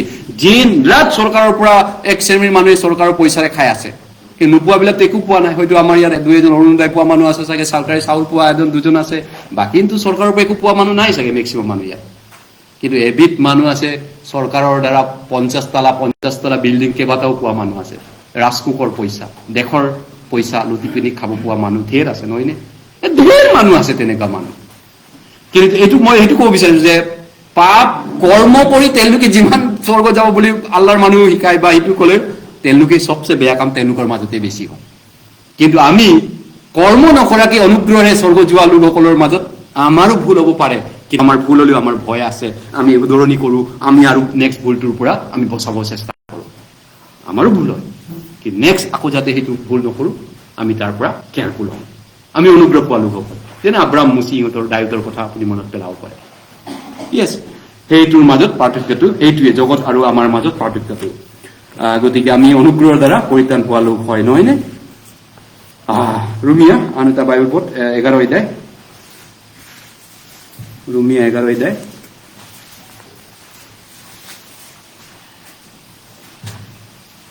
ৰোমিয়া 11 অধ্যায় 5 আৰু 6 পদ, 5 আৰু 6 পদ, ৰোমান চেপ্টাৰ 11 ভাৰ্ছ 5 and 6। এইদৰে বৰ্তমান কালতো অনুগ্ৰহেৰে মনোনীত কৰা অৱশিষ্ট লোক আছে, বৰ্তমান কালতো আছে। চাওকচোন, স্বৰ্গ যোৱা মানুহ, অনুগ্ৰহে স্বৰ্গ যোৱা মানুহ আছে। 6 পদ একেলগে পঢ়ো। কিন্তু সেয়ে যদি অনুগ্ৰহেৰে হয় তেন্তে কৰ্মৰে নহয়, নাই নতুবা সেই অনুগ্ৰহে আৰু অনুগ্ৰহ নহয়। বুজি পাইছেনে? যদি এই অনুগ্ৰহ যদি হয়, স্বৰ্গ যোৱাটো যদি অনুগ্ৰহৰ দ্বাৰা হয়, আপুনি স্বৰ্গ যোৱা ৰাস্তাটো মানুহক বাধা দিব পাৰিবনে? প্ৰলোভন বা কিবা চবকে ব্লেম কৰিব পাৰিবনে? এই চব খ্ৰীষ্টানে বোলে এই ডেকাটাক বোলে পইচা দিম বুলি পচলাইছে, চাকৰি দিম বুলি পচলাইছে, আমুকাক চবকে ক'ব পাৰিবনে তেনেকে? সেই স্বৰ্গ যোৱা ৰাস্তা যদি অনুগ্ৰহৰ দ্বাৰাই হয় তেন্তে কৰ্মৰে নহয়, আৰু যদি কৰ্মৰে হয় সেই অনুগ্ৰহে নহয় আকৌ, হয়নে? যদি কৰ্মৰে হয় সেইটো অনুগ্ৰহ নহয়। গতিকে আমি কোনো মেৰিট নাই এজন মানুহ যে চৰকাৰৰ মেৰিট লিষ্টত আমি পঢ়িব পৰা, এডিআৰএ চৰকাৰী চাকৰি পাব পৰা এজনো মেৰিট নাই এতিয়া বৰ্তমান ইয়াত, বা নিটত পাছ কৰিব পৰা এজনো মেৰিট মানুহ নাই। নিট মানে মেডিকেল এণ্ট্ৰেন্সত, বা JEETত পাছ কৰি আপুনি NIITত, ইণ্ডিয়ান ইনষ্টিটিউট IITত আপুনি সোমাব পৰা এজন মানুহ মেৰিট নাই এতিয়ালৈকে। ঠিক তেনেকে স্বৰ্গ যাব পৰা, কৰ্ম কৰি স্বৰ্গ যাব পৰা এজনো মেৰিট লিষ্টত এজন মানুহ নাই ইয়াত। আমি চবেই মেৰিট হয় স্বৰ্গ যাব পৰা বিশ্বত যিমান মনুষ্য আছে। কিন্তু যীশুৱে আমাক মেৰিট কৰিলে, নহয়নে? অনুগ্ৰহ কৰিলে, যীশুৱে আমাক যোগ্যতা কৰিলে। তেন্তে কোনে ভাল নাপাব এই সত্য? কোনে পচন্দ নকৰিব এনেকা বাৰ্তা? গাঁৱে ভূঞে, অসমৰ চাইনাৰ পৰা আফ্ৰিকালৈ কোনে ভাল নাপাব? ইয়াত কোনোবাই বন্ধ কৰিব পাৰিবনে এই সত্য? চবেই ভাল পাব লাগিব। হয়, ভাল নোপোৱাবিলাকৰ বিশেষ উদ্দেশ্য থাকিব লাগিব, তেওঁলোকৰ বিশেষ স্বাৰ্থ থাকিব লাগিব। তেওঁলোকে ঈশ্বৰক অস্বীকাৰ কৰাৰ নিৰ্দিষ্ট উদ্দেশ্য কাৰণ আছে। কিয় তেওঁলোকে ঈশ্বৰক অস্বীকাৰ কৰিব বিচাৰিছে? অন পাৰ্পছলি, নহয়নে? কিবা এটা উদ্দেশ্য আছে। ডাল মে কুছ কালা হয় বুলি কয় ন তেওঁলোকে, কিবা তেওঁলোকৰ উদ্দেশ্য পাৰ্পছ আছে, সেইকাৰণে তেওঁলোকে ঈশ্বৰক অস্বীকাৰ কৰিব বিচাৰিছে। গালাতিয়া লৈ গৈছো, গালাতিয়া 2:2, গালাতিয়া 2:2, গালাতিয়া 2:21 পদ, গালাতিয়া 2:21 পদ,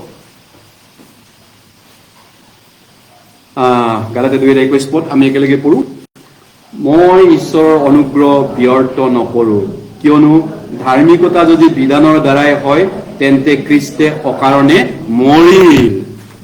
মই ঈশ্বৰৰ অনুগ্ৰহ ব্যৰ্থ নকৰো, পৌলে কৈছে ধাৰ্মিকতা স্বৰ্গ যোৱা ৰাস্তা যদি স্বৰ্গ যোৱা ৰাস্তাটো যদি বিধানৰ দ্বাৰা যদি হয়, বা আল্লাহৰ মানুহ কোৱাৰ ধৰণে কৰ্মৰ দ্বাৰা যদি হয়, বা আন ধৰ্ম শাস্ত্ৰত কোৱাৰ ধৰণে কৰাৰ দ্বাৰা হয়, তেন্তে খ্ৰীষ্টে অকাৰণে মৰিল। কিন্তু আপোনাৰ মোৰ কাৰণে খ্ৰীষ্ট অকাৰণে মৰিলে? ইয়েছ, আমি উদ্ধাৰ পালো অকল। আপুনি জানে খ্ৰীষ্টে আপোনাৰ কাৰণে কিয় মৰিল? অকাৰণে নহয়, আটাইতকৈ মূল্যৱান তেওঁৰ মৃত্যু মোৰ বাবে। আজি মুখস্থ পঢ়ো, নহয়নে? কিমান মিনিংফুল মুখস্থ পঢ়া আজিৰ মুখস্থ পঢ়ো। খ্ৰীষ্টৰ মৃত্যু যিচুতকৈ মূল্যৱান মোৰ পৃথিৱীত কিবা কোনোবা আছেনে? আপোনাতকৈ, আপোনাৰ জীৱনত যিসকল উদ্ধাৰ পোৱা মানুহ আছে, বৰ্ণ এগেইন খ্ৰীষ্টিয়ান আছে, তেওঁলোকৰ আটাইতকৈ প্ৰিচিয়াছটো আপোনাৰ জীৱনত কোনটো হয়? যিচু নহয়নে? Yes, Jesus Christ. আমাৰ বাবে সেইটো কিবা কিবি থাকিব পাৰে পৃথিৱীত চাইডত, কিন্তু মেইনটো কোন হয়? Master, lord, saviour, Jesus Christ. হয়, দুখীয়া হলেও, মৰিব গলেও, ৰোগীয়া হলেও, উপায়হীন হলেও, কিন্তু মোৰ কাৰণে এজন আদৰণীয় ব্যক্তি আছে, পুৰুষ আছে। সেইজন পুৰুষ কোন হয়? আপুনি নিশ্চয় জানিছে কোন মই কাৰ বিষয়ে ক'ব বিচাৰিছো। গতিকে সেইজন পুৰুষৰ কথা আমি কৈছো। গতিকে গালাতিয়া 5:2 কৈছে, গালাতিয়া 5:4 পদ, গালাতিয়া 5:4 পদ, গালাতিয়া 5:4 পদ। আমি অনুগ্ৰহৰ বিষয়ে আজি শিকি আছো। গালাতিয়া 5:4 পদ, আহক আমি 4 পদ একেলগে পঢ়ো। অনুগ্ৰহ, তোমালোকে যি সকলো লোক নিজ নিজ বিবেচনাত বিধানৰ দ্বাৰাই ধাৰ্মিক বুলি গণিত হৈছা, তোমালোক খ্ৰীষ্টৰ পৰা বিচ্ছিন্ন হলা, তোমালোক অনুগ্ৰহৰ পৰা কহি পৰিলা।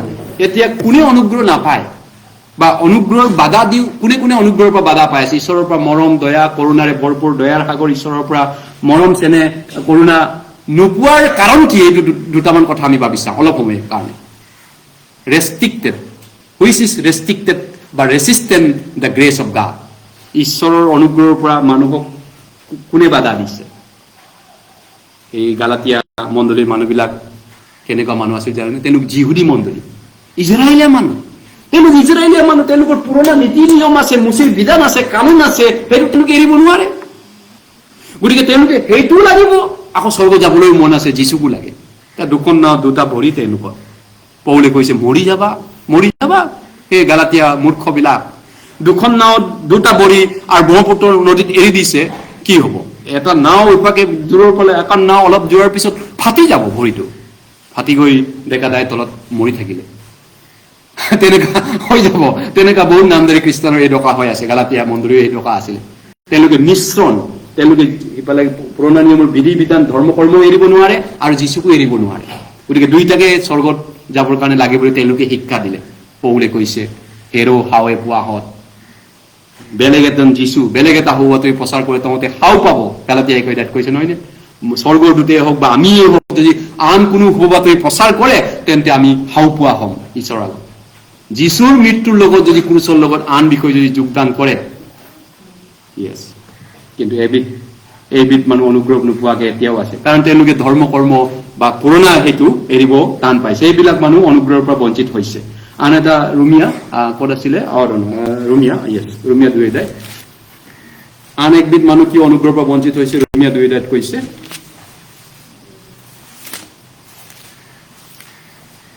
ৰুমিয়া 2:4 পদ, ঈশ্বৰৰ অনুগ্ৰহ ফ্ৰী হয়। অনুগ্ৰহ মানে ফ্ৰী হয়, কিন্তু ফ্ৰী হলেও কোনোবাই নোপোৱাকে থাকে কিয়? 4 পদ, নাইবা ঈশ্বৰৰ অনুগ্ৰহে মন পাল্টাবলৈ তোমাক যে উদগাইছে, তাক নাজানি তুমি তেওঁৰ অনুগ্ৰহ, ধৈৰ্য, মমতা, প্ৰেম, চিৰসহিষ্ণুতাৰূপ ধন এই জ্ঞান কৰিছানে? কোনোবা আছে নেকি?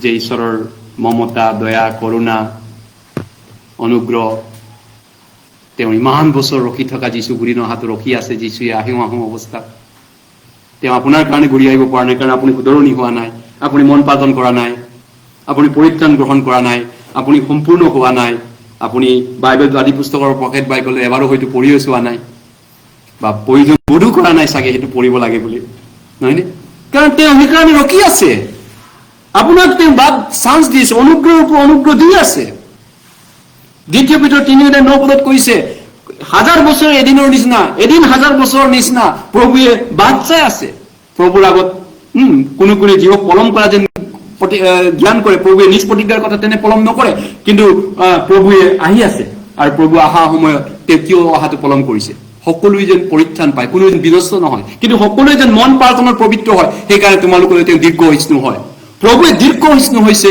আপোনাৰ মোৰ কাৰণে আৰু তেওঁৰ সেই দীৰ্ঘহিষ্ণুৱে মোক পৰিত্ৰাণ কৰিলে নহয়নে পিতৰে কৈছে তেওঁৰ দীৰ্ঘহিষ্ণুতাই মোলৈ পৰিত্ৰাণ দিলে ঈশ্বৰে দয়া কৰিলে ইয়েছ হয়নে গতিকে কোনোবা লোক আছে সেইবিলাক ঈশ্বৰৰ অনুগ্ৰহ ধৈৰ্য ক্ষমা মমতা হেয় জ্ঞান কৰা হেয় জ্ঞান মানে কি বুজি পাইছেনে এই মানুহজনৰ মই আৰু কথা নাপাতো দিয়া নাযাওঁ দিয়া সেই মানুহটোৰ ঘৰত মই নাযাওঁ আৰু এই মানুহটো কেনেকে হেয় জ্ঞান কৰিছে না লকডাউন কৰিছে মোক অৱজ্ঞা কৰিছে এনেকুৱা মানুহ লগত মই নাই তেনেকৈ মই ক'ব নোৱাৰো ঈশ্বৰক আপুনি হেয় জ্ঞান কৰিছে নেকি লকডাউন কৰিছে নেকি তেওঁ আপোনাক মাতি আছে তেওঁ আপোনাক কৈ আছে আহা মন পালন কৰা ৰিপেণ্ট কৰা আৰু সুবতৰি বিশ্বাস কৰা মাৰ্ক 1:15 যীশুৱে ফাৰ্ষ্ট কথা কৈছিল যেতিয়া তেওঁৰ পাব্লিক মিনিষ্ট্ৰী আৰম্ভ কৰিছিল ৰাজহুৱা পৰিচৰ্যা ফাৰ্ষ্ট বাক্যটো কি আছিলে মন স্বৰ্গৰাজ্য ওচৰ হ'ল মন পালটোৱা আৰু হববাৰ্তাত বিশ্বাস কৰা যীশুৰ ফাৰ্ষ্ট বাক্য আছিল সেইটো মন পালটোৱা আৰু হববাৰ্তাত বিশ্বাস কৰা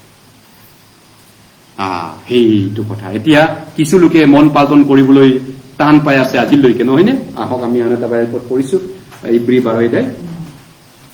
ইব্ৰী 12 মন পালন যি কোন লোকসকলে আজিলৈকে ঈশ্বৰৰ অনুগ্ৰহ কিয় পোৱা নাই ধৰক গালাতিয়া মণ্ডলীৰ মানুহবিলাকে অনুগ্ৰহ পোৱা নাছিল আমাৰ মণ্ডলীতো তেনেকুৱা মানুহ আছে নেকি ঈশ্বৰৰ অনুগ্ৰহ নোপোৱা মানুহ ইয়াত কোনোবা হাত দাঙিব পাৰিব মই ঈশ্বৰৰ পৰা অনুগ্ৰহ এতিয়ালৈকে পোৱা নাই যদি আপুনি বাল্টিত পাহাৰত থকাবিলাক পানী বিচাৰে নহয়নে আপুনি যদি ড্ৰামটো যদি উল্টাকে মুখটো তললৈ ৰাখে আৰু পানীটো ড্ৰামটো উল্টাকে থৈ দিয়ে বৰষুণ 5 দিন পৰিলে একটু পাও পানী নাপাব ভিতৰত উল্টাই ৰাখিছে আপুনি ড্ৰামটো ঠিক তেনেকৈ অনুগ্ৰহ নোপোৱা মানুহ আছে আমাৰ অন্তৰখন যদি নুখুলো ঈশ্বৰলৈ ঈশ্বৰৰ পৰা দয়া মমতা খুজি আমি নম্ৰ নহওঁ কেনেকৈনো আমি অনুগ্ৰহ পাম কিমান কৈছিলো ইব্ৰী 12 সৰি এতিয়াও অনুগ্ৰহ নোপোৱা মানুহ থাকি যায় কেতিয়াবা নহয়নে ইয়েছ ইব্ৰী 12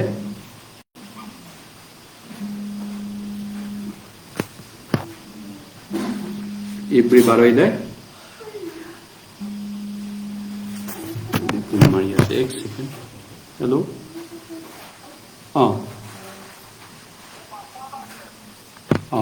এই গেটৰ পেলাই আহা দক্ষিণ গাঁও সূতা দোকান এটা আছে তালৈ আহা পাৰ্চেল আজি চানডে যে পাৰ্চেল আছে এই দক্ষিণ গাঁৱত সূতা দোকান এটা আছে ডনবস্কৰ পৰা দক্ষিণ গাঁও যোৱা ৰাস্তাত সূতা দোকান আছে এই সোণাইগুলিত য'ত সূতা দোকান আছে তাৰ ফ্ৰণ্টত আহচোন ল'ৰা এজন গৈ আছে সূতাৰ দোকান সূতা কাপোৰ বোৱা সূতা কাপোৰ বোৱা সূতা দোকান য'ত আছে সোণাইগুলিত তাৰ ফ্ৰণ্টত আহা এজন ল'ৰা তাত ৰখি আছে দিয়ক কিমান ক'লো ইব্ৰী 12 সৰি কোনোবা এটা মই কালি চেমিনাৰৰ কাৰণে গৈ আছো কাৰণে কিবা এটা নিব লগা বস্তু আছে পাৰ্চেল আহিছিল আমাজনৰ সেইকাৰণে ডিষ্টাৰ্ব দিছে নাই অতিপি নাহে এইবিলাক যা এই সূতা দোকানৰ ফ্ৰণ্টত যা আমি চাওঁ ইব্ৰী 12:15 পদ পাছত জানো কোনোৱে ঈশ্বৰৰ অনুগ্ৰহবিহীন হয় বা কোনো তিতাৰ মূল ওলাই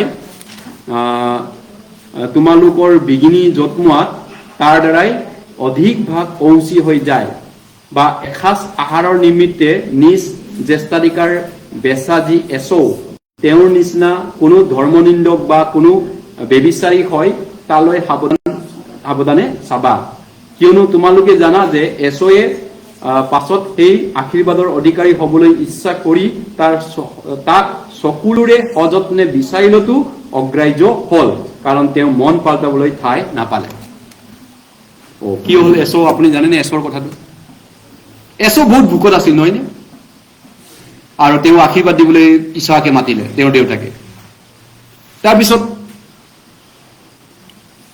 জাকুবে কি কৰিলে সৰু ভাইটি জাকুবে ক'লে যে আচলতে কি হ'ল জাকুবে কিবা এটা ৰান্ধি আছিলে মাকৰ লগত এছো চিকাৰ কৰিব গৈছিলে আৰু চিকাৰৰ পৰা যেতিয়া ঘূৰি আহিছে তেওঁ পিয়া ভোকত অৱস্থা কাহিল তাৰপিছত সেই সময়তে দেউতাকে আশীৰ্বাদ দিব আকৌ পুৰণা নিয়মত দেউতাকে মৰাৰ আগতে আশীৰ্বাদ দি যায় ঈশ্বৰৰ আশীৰ্বাদটো সন্তানৰ ওচৰত কাকবাই দি যায় আশীৰ্বাদ সেই আশীৰ্বাদটো পৰিত্ৰাণ অনন্ত জীৱন জ্যেষ্ঠধিকাৰ আশীৰ্বাদ স্বৰ্গৰাজ্যৰ আশীৰ্বাদ কিন্তু এছয়ে কি কৰিলে যে মোৰ ভোকত আছো এতিয়া জ্যেষ্ঠধিকাৰ পৰিত্ৰাণটো মোৰ কি ইমান ইম্পৰ্টেণ্ট তোমাৰ ৰঙা দালি এবাতি মোক খাব দিয়া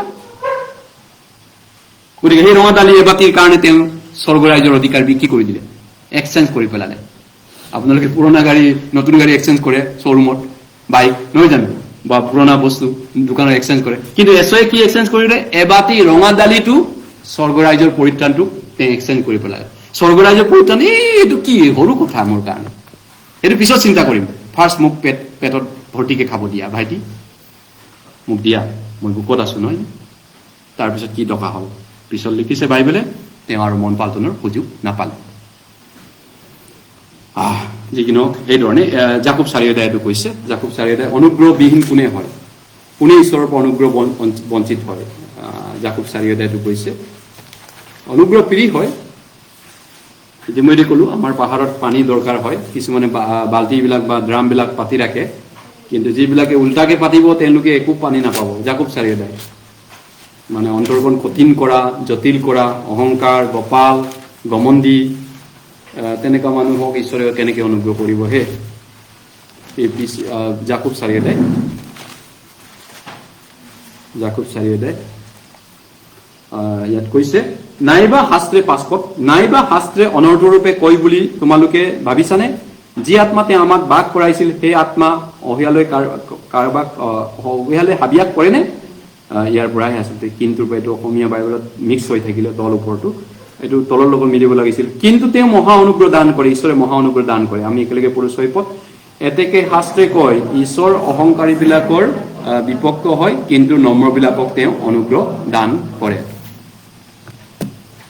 কোনোবা অনুগ্ৰহ নোপোৱাকে আছে যদি আমাৰ মণ্ডলীত ঈশ্বৰ একেজন ঈশ্বৰক আৰু মই সেৱা কৰোঁ নহয়নে আমি সবে একেজন ঈশ্বৰক বিশ্বাস কৰোঁ কিন্তু কোনোবা এতিয়াও ঈশ্বৰৰ অনুগ্ৰহ কিয় পোৱা নাই কাৰোবাৰ বাবে বাইবেল পঢ়া প্ৰাৰ্থনা কৰা গীত গাত গা নিজে ডেইলি কৰে প্ৰাৰ্থনা কৰে বাইবেল পঢ়ে আৰু আনন্দপূৰ্ণ জীৱনটো পাৰ কৰিছে ঈশ্বৰৰ অনুগ্ৰহ দয়া দুখ কষ্টৰ মাজতে গীত গাব পাৰিছে পৌল আৰু চিলে গীত গাইছিল দুখ কষ্টৰ মাজতে জেলত থাকোঁতে মাৰ খাওঁতে কাৰোবাৰ বাবে জীৱন তেনেকুৱা হয় কিন্তু কোনোবাই না বাইবেল পঢ়িব মন নাই না প্ৰাৰ্থনা কৰিব মন নাই ঈশ্বৰক বিশ্বাসো নাই আমাৰ মাজতে আছে হয়নে তেওঁৰ বিশ্বাসে নাই তেওঁৰ একো নাই ঈশ্বৰৰ লগত তেওঁৰ একো সম্বন্ধই নাই মাত্ৰ নামত তেওঁ ধৰ্মটো পালন কৰি আছে কাৰণ ৰাইজে দেখিব না খ্ৰীষ্টান বুলি জানে আজি দেওবাৰ বা মাহেকত এবাৰ যাব লাগিব খ্ৰীষ্টান ধৰ্মটো নাম লৈছে নাহি তেওঁৰ সেইখিনিৰ বাহিৰে একো নাই হাৰ্ডি আৰু চামৰাটো আছে কিয় একেজন ঈশ্বৰক সেৱা কৰি আছে ইমান বছৰ ইয়াত একেজন ঈশ্বৰক প্ৰাৰ্থনা কৰি আছে কিয় তেওঁ পোৱা নাই ভাবি চাওক কিয় মোৰ হৈছে বেলেগৰ কিয় এইটো হৈছে বেলেগে গীত গান বাইবেল পঢ়ি আনকো চেমিনাৰ শুনাইছে আনকো প্ৰচাৰ কৰিবলৈ যায় আনকো প্ৰচাৰ কৰক বুলি দান বৰঙণি সহায় কৰিছে মই দেখোন নিজৰে অৱস্থা কতই বোজ মই নিজে বাইবেল পঢ়িব নোৱাৰো প্ৰাৰ্থনা কৰিব নোৱাৰো কিয় মোৰ ঈশ্বৰ মৰা নেকি মুৰ্দা ঈশ্বৰ নেকি তেওঁৰতো জিন্দা ঈশ্বৰ এই শংকৰৰ ঈশ্বৰটো জিন্দা মোৰতো মৰা ঈশ্বৰ কেনেকুৱা হ'ব মৰা ঈশ্বৰক কিয় লাগে মোক ঈশ্বৰ জিন্দা মইহে মিষ্টেক মোৰে ভুল হৈ আছে লাইফত নহয় নে মোৰ ভুল হৈ আছে ঈশ্বৰে কৈছে শুধৰণি কৰা ৰাইট শুধৰণি কৰা গতিকে এতিয়া এই অনুগ্ৰহ পোৱা সকল কেনেকৈ জীয়াই থাকিম আৰু কেইটামান বাইপদ আছে অনুগ্ৰহ পোৱাৰ পিছত আমি জীৱনটো শেষ কৰিবলৈ ইব্ৰীতে আছো ইব্ৰী 13 অধ্যায় ইব্ৰী জাকুবলৈ আমি আহিলো ইব্ৰী 13 অধ্যায় অলপ দুটা পৃষ্ঠা বেক হ'লে পাব ইব্ৰী 13 অধ্যায় খ্ৰীষ্টিয়ান জীৱনো অৱশ্যে অনুগ্ৰহৰ দ্বাৰাহে জীয়াই থাকিব পাৰে আমি খ্ৰীষ্টিয়ান জীৱনটো ঈশ্বৰৰ অনুগ্ৰহবিহীন হ'লে আমি নোৱাৰো চলিব ইব্ৰী 13 অধ্যায় 9 পদ ইব্ৰী চেপ্টাৰ 13 ভাৰ্চ 9 তোমালোক নানাবিধ নতুন শিক্ষাৰ দ্বাৰাই বিপদে চালিত নহবা কিয়নো যি আহাৰ তাক ব্যৱহাৰ কৰাবিলাকৰ হিতজনক নহয় আমি 10 পদ একেলগে পঢ়ো সেই আহাৰৰ দ্বাৰাই নহয় অনুগ্ৰহৰ দ্বাৰাহে হৃদয় স্থিৰ কৰা ভাল যি বেদীত ভোজন কৰিবলৈ তম্বুত আৰাধনা কৰাবিলাকৰ ক্ষমতা নাই এনে এটি বেদী আমাৰ আছে ওপৰৰ 10 পদৰ লাইনটোৱে ক'ব বিচাৰিছো সেই আহাৰৰ দ্বাৰাই নহয় কি নহয় অনুগ্ৰহৰ দ্বাৰাহে হৃদয় স্থিৰ কৰা ভাল অনুগ্ৰহ যোহনত যিশুৱে কৈছে 1:16 পদত তেওঁৰ সেই পূৰ্ণতাৰ পৰা আমি অনুগ্ৰহৰ উপৰি অনুগ্ৰহ পালো মুচিৰ দ্বাৰাই বিধান দিয়া হ'ল কিন্তু প্ৰভু যীশু খ্ৰীষ্টই অনুগ্ৰহ দিলে যীশু খ্ৰীষ্টৰ দ্বাৰা অনুগ্ৰহ আমাক দিয়া হৈছে নহয়নে এই আদিতে বাক্য আছিল বাক্য ঈশ্বৰৰ সৈতে আছিল আৰু সেই বাক্য মাংস হ'ল আদিতে বাক্য আছিল যোহনে 1:1 কৈছে সেই বাক্য ঈশ্বৰৰ সৈতে আছিল আৰু তেওঁ ঈশ্বৰ আছিল আদিত কোন আছিল যীশু কোন আছিল আগতে বাক্য আছিল যীশু নহয়নে কিন্তু সেই বাক্য মূৰটো নিচিনা মানুহ হ'ল তেজ মাংস হ'ল এইটো যীশুৰ নাম ল'লে নহয় জানো অনুগ্ৰহ আৰু সত্যতাৰে আমাৰ মাজত বকতি কৰিলে যীশু আৰু সেই যীশু পূৰ্ণতাৰ পৰা পূৰ্ণতালৈ আমি অনুগ্ৰহৰ উপৰি অনুগ্ৰহ পালো যোহন 1:16 পদত কৈছে আৰু ৰোমীয় 5:2 পদত কৈছে আমি সেই অনুগ্ৰহৰ ভিতৰলৈ সোমাবলৈ পালো কালি ক'ত গৈছিলো কালি নে পৰহি কাৰোবাৰ ঘৰত গৈছিলো এটা মেইন এন্ট্ৰেন্সত যোৱাৰ আগতে সৰু বাৰান্দা এটা আছে জাষ্ট তাতে মানুহ বহিব ধুনীয়া এটা কি কয় কৰিডৰ বা বাৰান্দা থাকে নহয়নে আৰু তাৰ ভিতৰত আকৌ এটা ধুনীয়া ছুপাৰ ৰুম ভিতৰত আছে কি নহয় জানো সেইটো এটা ফাৰ্ষ্টত সোমাই যিটো এন্ট্ৰেন্স তাতে 10জন বা 4-5জন বহিব পৰা টুল কেইটামান আছে তাৰ ভিতৰত আকৌ মেইন ছুপাৰ চিট বিলাক আছে এটা প্ৰথমত সোমালো তাৰপিছত সেইটো যি মানুহ বহিব পাৰে তাৰপৰা আকৌ ভিতৰলৈ ইনভাইট কৰিব পাৰে চাহ পানী খাবৰ কাৰণে কিছুমানক ইনভাইট নহ'ব পাৰে তাৰ পৰা আউট ঘৰৰ মানুহে বিদায় দিব পাৰে এতিয়া আপুনি ঈশ্বৰৰ অনুগ্ৰহৰ ভিতৰলৈ সোমাইনে ছুপাৰ চিটলৈকে ঈশ্বৰৰ ছুপাৰ চিটত গৈ ভোজন কৰিব ইচ্ছা আছেনে প্ৰাকৃত বাক্য 3:10 কৈছে আহক মই ভোজন কৰিম মই তোমাক দিম মোৰ খোৱা বস্তুৰে মই পূৰ্ণ কৰিম যদি ছুপাৰ চিটত লগত ঈশ্বৰৰ লগত বহিব বিচাৰে প্ৰকাশিত বাক্য 3:10 আছে এইটো 3:10 আমি চাওঁ প্ৰকাশিত বাক্য 3:10 নে অকল টুল কলত বহি পিনি আপুনি ঘূৰি যাব বিচাৰে বাৰান্দাৰ পৰা যা ওলাই যা ইমানখিনিতে বিশ্বাস সামৰিবনে বাইবেল পঢ়া প্ৰাৰ্থনা কৰা আনক কেতিয়া স্বৰ্গলৈ নিব ইয়েছ হয় আমি নিজেই যোৱাটো কনফাৰ্ম কৰোঁ ভালকে প্ৰকাশিত বাক্য 3:10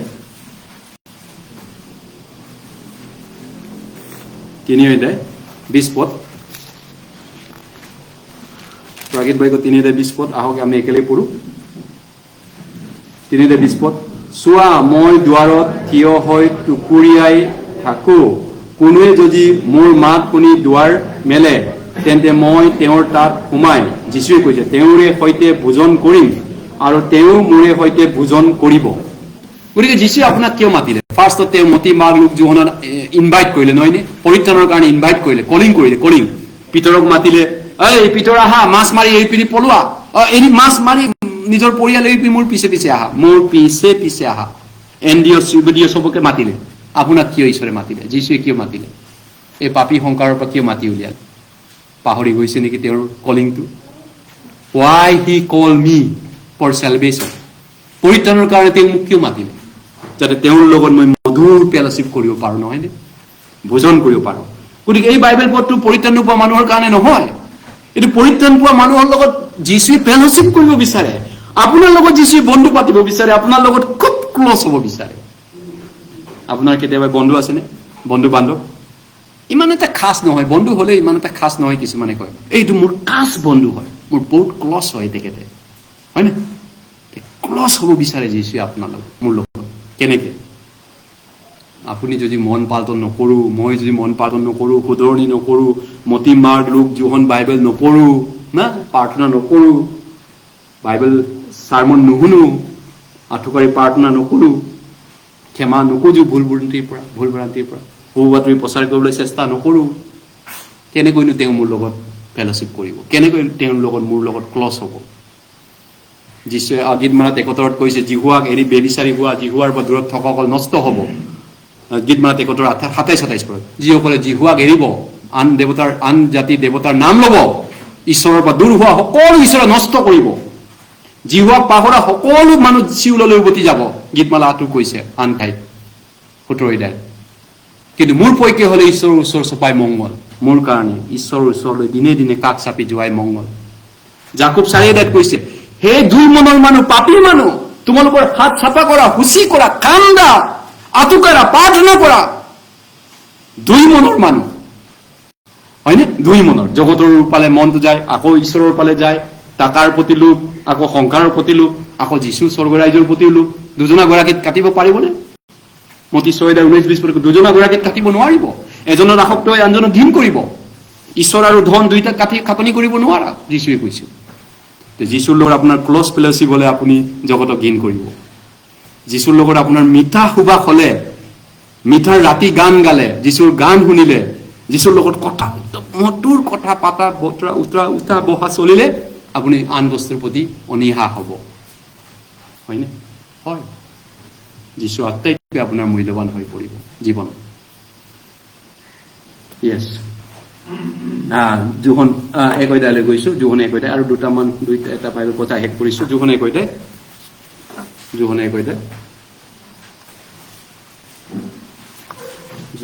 14 পদ 16 পদ। খ্ৰীষ্টিয়ান হিচাপতো যে আমি নিজৰ ফালৰ পৰা কিবা এটা কৰিব পাৰো সেইটো নহয়। নিজৰ মতালি দম খাম কি আছিলে যে পাৱাৰেৰে কিবা এটা কৰিব পাৰো, তেনেকা আমি ভাবাটো ভুল। ঈশ্বৰে অনুগ্ৰহ নকৰিলে আমি একোৱে কৰিব নোৱাৰো খ্ৰীষ্টিয়ানৰ কাম। 1:16 পদ, আহক আমি একেলগে পঢ়ো। জোহন 1:16 পদ। কিয়নো আমি সকলোৱে তেওঁৰ সেই পূৰ্ণতাৰ পৰা অনুগ্ৰহৰ উপৰিও অনুগ্ৰহ পালো। আপোনালোকক ঈশ্বৰে অনুগ্ৰহ দিয়ক, মই প্ৰাৰ্থনাত আছো। আপোনালোকে পৰিত্ৰাণৰ অনুগ্ৰহ পালে, ইফিছিয়াৰ 2:8 পদত, কিয়নো অনুগ্ৰহেৰে বিশ্বাসৰ দ্বাৰাই তোমালোকে পৰিত্ৰাণ পালা, হে তোমালোকৰ পৰা নহয় ঈশ্বৰৰ পৰা দান হয়, গিফ্ট পাইছে, প্ৰেজেন্ট পাইছে, তাতে শেষ নাই, আৰু ঈশ্বৰে অনুগ্ৰহ কৰক আপোনাক। মই প্ৰাৰ্থনা কৰোঁ আপোনালোকৰ কাৰণে, সপ্তাহত 3বাৰ 4বাৰ গধূলা প্ৰাৰ্থনা কৰোঁ, নহয়? পৌলে প্ৰাৰ্থনা কৰিছিল ফিলিপিয়া মণ্ডলী ভাই ভনী কলচীয়াৰ কাৰণে। ঈশ্বৰৰ জ্ঞান আৰু বুদ্ধিত বাঢ়ি যাওক, বিশ্বাসত বাঢ়ি যাওক ভাই ভনীসকল, ঈশ্বৰৰ গৌৰৱ আৰাধনা কৰক, আনকো ঈশ্বৰৰ স্বৰ্গৰাজ্যলৈ যোৱা ৰাস্তা দেখাই দিয়ক, পৰিয়ালক প্ৰচাৰ কৰিবলৈ ঈশ্বৰে শক্তি দিয়ক, জ্ঞান বিদ্যা দিয়ক, তেওঁলোকক বুদ্ধি দিয়ক, ইণ্টেলিজেন্স দিয়ক, যাতে নিজৰ ঘৰৰ পৰিয়ালক প্ৰচাৰ কৰিব পাৰিব, সৌ বাতৰি আনিব পাৰিব, পাপীৰ লগত পৰাজিত নহয়, ধাৰ্মিকজন জিকিব, হয়নে? সেইবিলাক প্ৰাৰ্থনা কৰোঁ। কিয়নো এতিয়া অনুগ্ৰহৰ উপৰি অনুগ্ৰহ লৈ কথাটো ইতিমধ্যে ক'লো যে অনুগ্ৰহৰ উপৰি অনুগ্ৰহ। কলচীয়া 1:1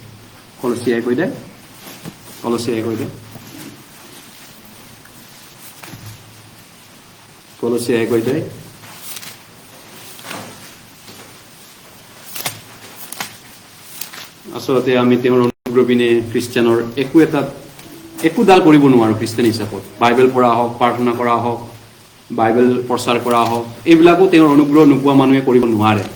যিবিলাক ঈশ্বৰৰ পৰা অনুগ্ৰহ পোৱা মানুহ তেওঁলোকেহে এইবিলাক কণ্টিনিউ কৰিব পাৰে, বাইবেল প্ৰাৰ্থনা, সহভাগিতা, চেমিনাৰ, সৌবাতৰি প্ৰচাৰ, সেইবিলাক কাম। কলচীয়া 1:6 পদ। সংসাৰে আপোনাক শেষ কৰি পেলাব, সংসাৰে আপোনাক ব্যস্ত কৰি থব, এইবিলাকক আগবাঢ়িবই নিদিব এই সংসাৰে বা মাংসই। গতিকে নিজৰ পৰা নিজক বচোৱাও সাৱধান হোৱাটো দৰকাৰ। নিজে আপোনাৰ বিঘিনিৰ কাৰণ নিজে আপুনি হয়, নিজে আমি বহুত ক্ষেত্ৰত নিজে বিঘিনি হয়। কলচীয়া 1:6 পদ একেলগে পঢ়ো।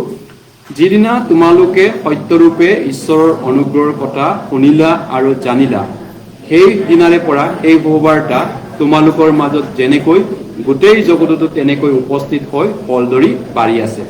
গতিকে তোমালোকে সত্যৰূপে ঈশ্বৰৰ অনুগ্ৰহৰ কথা শুনিলা আৰু জানিলা। যোৱা সপ্তাহত বাইবেল চেমিনাৰ আমি আয়োজন কৰিছিলো, নহয়নে? তেতিয়া আমি ঈশ্বৰৰ অনুগ্ৰহৰ সত্যৰূপে ঈশ্বৰৰ অনুগ্ৰহৰ কথা আমি প্ৰচাৰ কৰিছিলো, শুনিছিলো। ঈশ্বৰে মোক কিমান ভাল পায়, যীশুৱে মোক কিমান ভাল পায়, চবচে মোক বেছি ভাল পায়। ইয়াত আপুনি কম্পিটিশ্যন কৰোঁ নেকি? কোনে ক'ব পাৰিব? ডেকাদাই ক'ব পাৰিব না নবীন ভাই ক'ব পাৰিব? ডেকা আৰু নবীনৰ মাজত কম্পিটিশ্যন। নবীন ভাই কৈছে নাই যীশুৱে মোক বেছি ভাল পায় ডেকাদাতকৈ, আৰু ডেকাদাই কৈ আছে নাই নবীনতকৈ যীশুৱে মোক বেছি ভাল পায়। দুইটাৰ মাজত কোনে যীশুক বেছি? পিতৰ আৰু জোহন আৰু জাকব, সেই তিনিজনক যীশুৱে বেছি ভাল পাইছিলে, ক্ল'জ আছিলে, নহয় নে? আন শিষ্যবিলাকতকৈ। পিতৰে কৈছে মোক বেছি ভাল পায়, মই আপোনাৰ নেক্সট লিডাৰটো আপোনাৰ হ'ব লাগিব, কাৰণ আপুনি মোক বেছি ভাল পায়।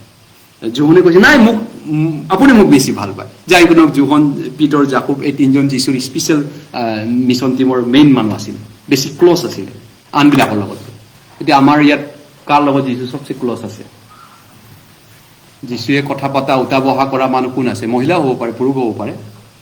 যীশুৱে কাক বেছি কথা কয়, কাক বেছি দায়িত্ব দিয়ে? কাক তেওঁৰ কাম ব্যৱহাৰ কৰিছে, তেওঁৰ বাক্যক কাক বেছি দিয়ে, তেওঁৰ বাক্যৰ নিগুৰ তত্ত্ব বুজিবলৈ আত্মিক চকু কাক খুলি দিছে, বাইবেল পঢ়িবলৈ কাক বেছি অনুগ্ৰহ কৰিছে, প্ৰাৰ্থনা কৰিব পৰা কাৰ বেছি শক্তি দিছে, কাক দিছে, কাক বিশ্বাস দিছে, তেনেকুৱা কাক নাজানো, ঈশ্বৰে জানে, আপোনালোকে জানে।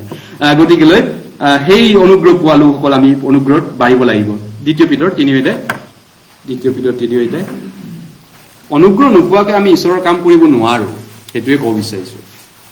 অকল নামদাৰীৰ দৰে জীয়াই থাকিব পাৰিব, কিন্তু এটা জীয়া ঈশ্বৰক সেৱা কৰা কামটো অনুগ্ৰহ নোপোৱাকৈ আমি কৰিব নোৱাৰো। দ্বিতীয় পিতৰ 3:18 পদ, লাষ্ট এইটো আমাৰ মানে দ্বিতীয় পিতৰৰ অন্তিম বাইবেল পদ এইটো হয়। আহক দ্বিতীয় পিতৰ 3:18 পদ, 3:18 পদ, আহক আমি একেলগে পঢ়ো। 2 Peter 3:18, আৰু আমাৰ প্ৰভু আৰু ত্ৰাণকৰ্তা যীশুখ্ৰীষ্টৰ অনুগ্ৰহত আৰু জ্ঞানত বাঢ়ি বাঢ়ি যোৱা, এতিয়া আৰু অনন্তকাললৈকে তেওঁৰ মহিমা হওক, আমেন। এতিয়া দুইটাৰ মাজত কম্পিটিশ্যন হ'ব, ডেকাদা আৰু নবীনৰ মাজত, নবীন ভাইৰ মাজত, কোনে বেছি বেছি বাঢ়িব দুইজনৰ মাজত। জাষ্ট এটা উদাহৰণ, আৰু মই বাঢ়িম নে সি বাঢ়িব, এইটো আমদাৰ বেছি বাঢ়ি গৈছে, নাই এইটো মই বঢ়াই দিম, এইটো সাৰ পানী মই বেছি দিম। এই দুইটাৰ মাজত কম্পিটিশ্যন। এই ঘৰৰ মানুহে কৈছে মোৰ আমটো বেছি ডাঙৰ হ'ব, নাই মোৰটো মই বেছি ডাঙৰ কৰিম। সি বেছি সাৰ পানী দিছে, পুৰা সি চেলেঞ্জ হিচাপত লৈছে। সঁচাকে এইটো বেছি আমটো ডাঙৰ হৈ গ'ল নহয়। সি বাইবেল পঢ়িলে বেছি, প্ৰাৰ্থনা কৰিছে, আঁতুকাৰিছে ঈশ্বৰৰ আগত, প্ৰচাৰ কৰিবলৈ চেষ্টা কৰিছে। সি চেষ্টাটো কৰিছে না, য'ত ইচ্ছা আছে তাত সাধ্যও আছে বুলি কৈছে। Where there is willingness, there is possibility. য'ত ইচ্ছা থাকে সামৰ্থ্যতাও তাত থাকে। 2 Korinthians 8:8 কৈছে, দান দিয়াৰ কথা কৈছে নহয় নে? এইটো দৰিদ্ৰ হ'লে যে দান দিব নোৱাৰে সেইটো নহয়, ইচ্ছা থাকিলে সামৰ্থ্য আছে বুলি বাইবেলে কৈছে। এক্সাম্পল তেনেকুৱা ধৰণৰ। গতিকে এতিয়া আমি কি কৰিছো যে অনুগ্ৰহ কোনে বেছি বাঢ়িব, ডেকাদা বাঢ়িবনে, নে আমাৰ পিছপা বহি থকাবিলাক বেছি বাঢ়িবনে? অহা বছৰ 2026 চনৰ জানুৱাৰী 1 তাৰিখত পহিলা দিনত আমি হিচাপ নিকাচ কৰিম, চেক কৰি চাম কোনে বেছি জ্ঞানত বাঢ়িল বাইবেলৰ, কোনে বেছি বাইবেলৰ ষ্টেণ্ডাৰ্ড নলেজটো, হাই নলেজ আছে, কাৰ দিমাগটো, যেনেকৈ IIT-টো বেষ্ট ইঞ্জিনিয়াৰিং নহয়নে, ডক্টৰ ইঞ্জিনিয়াৰ, তাৰপিছত SPDC IS, কিন্তু সবচে হাই ইণ্টেলিজেণ্ট কাৰ আছে বাইবেলৰ? টেষ্ট কৰি চাম নেকি? টেষ্ট কৰা উচিত। গতিকে প্ৰথম পিতৰটো চাওঁ 2 বাঢ়িবলৈ আমাক কিবা এটা কাম কৰিবলৈ বাইবেলে কৈছে। প্ৰথম পিতৰ 2 লগতে লাগি আছে। প্ৰথম পিতৰ 2 আহক আমি আৰু লাষ্ট এটা বাইবেল পঢ়ি শেষ কৰিম। ইয়াৰ পিছত প্ৰথম পিতৰ 2 1 পদৰ পৰা 3 পদলৈ একেলগে পঢ়ো। এতেকে প্ৰভু যে অনুগ্ৰহীন, তাৰ যদি তোমালোকে আশ্বাদ পালা, তেন্তে সকলো হিংসা, সকলো ছল, কপট, অসূয়া আৰু সকলো পৰচৰ্চা দূৰ কৰি নতুনকৈ যত্মা শিশুবিলাকৰ দৰে মিহলি নোহোৱা আত্মিক গাখীৰলৈ হাবিয়াস কৰা, যাতে তাৰ দ্বাৰাই পৰিত্ৰাণৰ অৰ্থে বৃদ্ধি পোৱা হয়। পৰিত্ৰাণৰ অৰ্থে বৃদ্ধি পাবলৈ আমি ঈশ্বৰৰ বাক্য হাবিয়াস কৰিব লাগিব, ইণ্টাৰেষ্ট থাকিব লাগিব। হাবিয়াস, ইণ্টাৰেষ্ট হবি। কিহৰ হবি আছে আপোনাৰ? নিশ্চয় আপোনাৰ হবি য'ত আছে আপুনি তাত সময় দিয়ে। তাছ খেলা হবি, জুৱা আড্ডা খেলা, কি কয় তিনপাতি খেলা, আৰু কিহৰ হবি আছে? এই তিনিআলি চাৰিআলিত কেৰম খেলি থকা, টাইম পাছ কৰা, যাৰ যি হবি। হবি কি আপোনাৰ? ৰুচি কি? য়েছ, যিয়ে নহওক ইণ্টাৰেষ্ট, আগ্ৰহ থাকিবলৈ বাইবেলে কৈছে। যীশুক জানিবলৈ, যীশুৰ বিষয়ে মই অধিক জানিম, আমি এটাকে যীশুৰ বিষয়ে শুনিম, তেওঁৰ কথা শিকিম, তেওঁৰ বিষয়ে আৰু অধিক শিকিম। যদি কাৰোবাৰ আছে তেনেকুৱা হবি, ইণ্টাৰেষ্টেড, যীশু আপোনাক সহায় কৰিম বুলি কথা দিছে, মই তোমাক সহায় কৰিম, মই তোমাক জ্ঞান দিম, মই তোমাৰ লগত সাথ থাকিম, যদি ইণ্টাৰেষ্ট যদি আছে। ষ্টুডেণ্ট লাইফত মই এটা কিতাপ পঢ়িছিলোঁ, আমাৰ এই ডিমৰীয়া কলেজত আগতে এজন মানুহে লিখিছিলে, জীৱনত কেনেকৈ সফলতা হ'ব পাৰি। অৱশ্যে এই পৃথিৱীৰ সফলতাৰ কথাই পঢ়িছিলোঁ তেতিয়া, যিহেতু বাইবেল জানা নাই, ঈশ্বৰৰ কথা জানা নাই, আৰু জাষ্ট পঢ়িছিলোঁ। আৰু ষ্ট্ৰং উইলিংনেছটো বিচাৰিছিলে। ষ্ট্ৰং উইলিংনেছ এজন প্ৰফেচাৰে লিখিছিলে, য'ত নেকি ষ্ট্ৰং যদি আপোনাৰ উইলিংনেছ থাকে, আপুনি ছাকচেছ হ'ব পাৰে। এজন ষ্টুডেণ্টে হওক, এজন যিকোনো গৃহিণীয়ে হওক, এজন ব্যৱসায়ী হওক, ডেইলি কাম কৰাই হওক, এজন খ্ৰীষ্টিয়ানে হওক, আমি খ্ৰীষ্টিয়ানৰ যদি ষ্ট্ৰং উইলিংনেছ আছে, বাইবেল শিকিব মন আছে, আদি পুস্তকৰ পৰা প্ৰাকৃত বাক্যলৈ মই পঢ়ি শেষ কৰিম, মোৰ ইচ্ছা আছে ঈশ্বৰ মোক সহায় কৰা। ঈশ্বৰে ভাল বস্তু খুজিলে নিদিয়াকে থাকিবনে? পুতেকে যদি পিঠা খুজে সাপ দিয়া মানুহ কোনোবা আছে নেকি তোমালোকৰ মাজত? যীশুৱে কৈছে, যদি তোমালোক দুষ্ট পাপী হৈ যদি নিজৰ পুতেকক তেনেকৈ ভাল বস্তু দিব জানা, তেওঁ ভাল বস্তু খোজাবিলাকক নিদিবনে? গতিকে আমি ঈশ্বৰৰ অনুগ্ৰহ নোপোৱাকে ঈশ্বৰক সেৱা কৰিব নোৱাৰো। ঈশ্বৰৰ অনুগ্ৰহ লাগিব। বাইবেল পঢ়িব নোৱাৰো, প্ৰাৰ্থনা কৰিব নোৱাৰো। দুগৰাকী কোনোবা বাইদেউ তেনেকুৱা বা কোনো ভনী আছে যে নেকি ইমান ব্যস্ততাৰ মাজত চৰকাৰী চাকৰি কৰিও তেওঁ ডেইলি এটা চাৰ্মন শুনে, কৈছে ইউটিউবৰ পৰা চাৰ্মন শুনে, আমাৰ চাৰ্মনবিলাক। আৰু চাৰ্মন শুনিব, লিখিব, বাইবেল চেমিনাৰবিলাক এটা ডায়েৰীত লিখি ঠাক থব, কৰি থাকিব প্ৰেক্টিচ কৰিব। আৰু নিজৰ ঘৰখনো আছে, নিজৰ হাজবেণ্ড আছে, নিজৰ পৰিয়াল আছে, নিজৰ পৰিয়ালৰ কাম আছে, নিজৰ চাকৰি ডিউটি আছে, সমাজৰ ডিউটি আছে, চব। তাৰ মাজতো মই নিজৰ খ্ৰীষ্টিয়ানৰ ডিউটি পাহৰা নাই, কৈছে। মই এজন খ্ৰীষ্টিয়ান, ঈশ্বৰৰ সন্তান, মোৰ এটা ডিউটি আছে, ঈশ্বৰৰ প্ৰতি এটা ডিউটি আছে।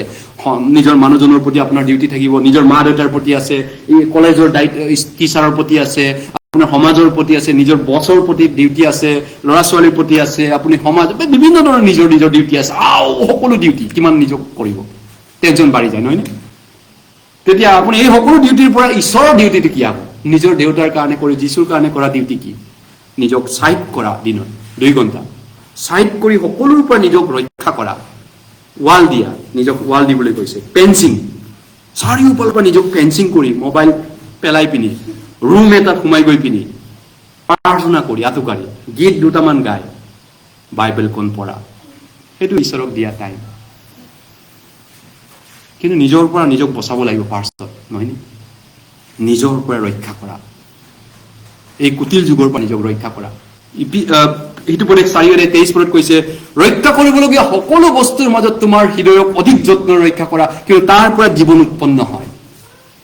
ৰক্ষা কৰিবলগীয়া সকলো বস্তুৰ মাজত নিজৰ হৃদয়ক ৰক্ষা কৰা অধিক যত্নৰে, কিন্তু তাৰ পৰা জীৱন উৎপন্ন হয়। যদি আপুনি বাইবেল পঢ়িব বিচাৰিব, মোবাইল আহিব, আপুনি বাইবেল পঢ়া নাই, গোটেই বছৰ আপোনাৰ পাৰ হৈ গৈ আছে, নহয় নে? বছৰ আপোনাৰ যুগ গৈ আছে জীৱনটো। প্ৰাৰ্থনা কৰিব নোৱাৰে, আপুনি চেমিনাৰ হৈ আছে, কালি আমি গৈ আছো চেমিনাৰৰ কাৰণে ধেমাজি, লখিমপুৰ, জোনাই কিবা লাইমিকুত গৈ আছো। তেনেকুৱা কতজনে কৰি আছে। মই কিন্তু জীৱনত এবাৰো কৰি নাপালো তেনেকুৱা মিছন জাৰ্ণিত। পৌলে প্ৰচাৰ কৰোঁতে ভাই ভনীবিলাকো চাপ দিছিল, নহয় নে? আকিলা পিছকিলা পাষ্টৰে অকল নাছিল, নহয় নে প্ৰচাৰ কৰাটো। কিন্তু আমিও কেতিয়াবা বছৰেকত এবাৰ ঈশ্বৰক যদি টাৰ্গেট লওঁ, ঈশ্বৰ ময়ো এবাৰ প্ৰচাৰ কৰিবলৈ ওলাই যাম, সকলো সংসাৰৰ কাম এৰি পিনি 4 দিন 5 দিন মই ঈশ্বৰৰ কাৰণে ওলাই যাম। যদি ঈশ্বৰে খুজিলে আপোনাক দিবও পাৰে, সেইটো কৈছোঁ। আৰু আগ্ৰহ থাকিলে, বিচাৰিলে, ইচ্ছা থাকিলে, মন থাকিলে, মনটোৱে আচল প্ৰয়োজন। আমি নোৱাৰা কাম নহয়, বাইবেল পঢ়িব নোৱাৰোঁ, প্ৰাৰ্থনা কৰিব নোৱাৰোঁ, আমি মোদীৰ দৰে বহুত ব্যস্ত মানুহ, CMৰ দৰে বহুত ব্যস্ত মানুহ, ইমান টাইম নাই, ক'ত গোটেই বাইবেলটো পঢ়িবলৈ সময় আছে।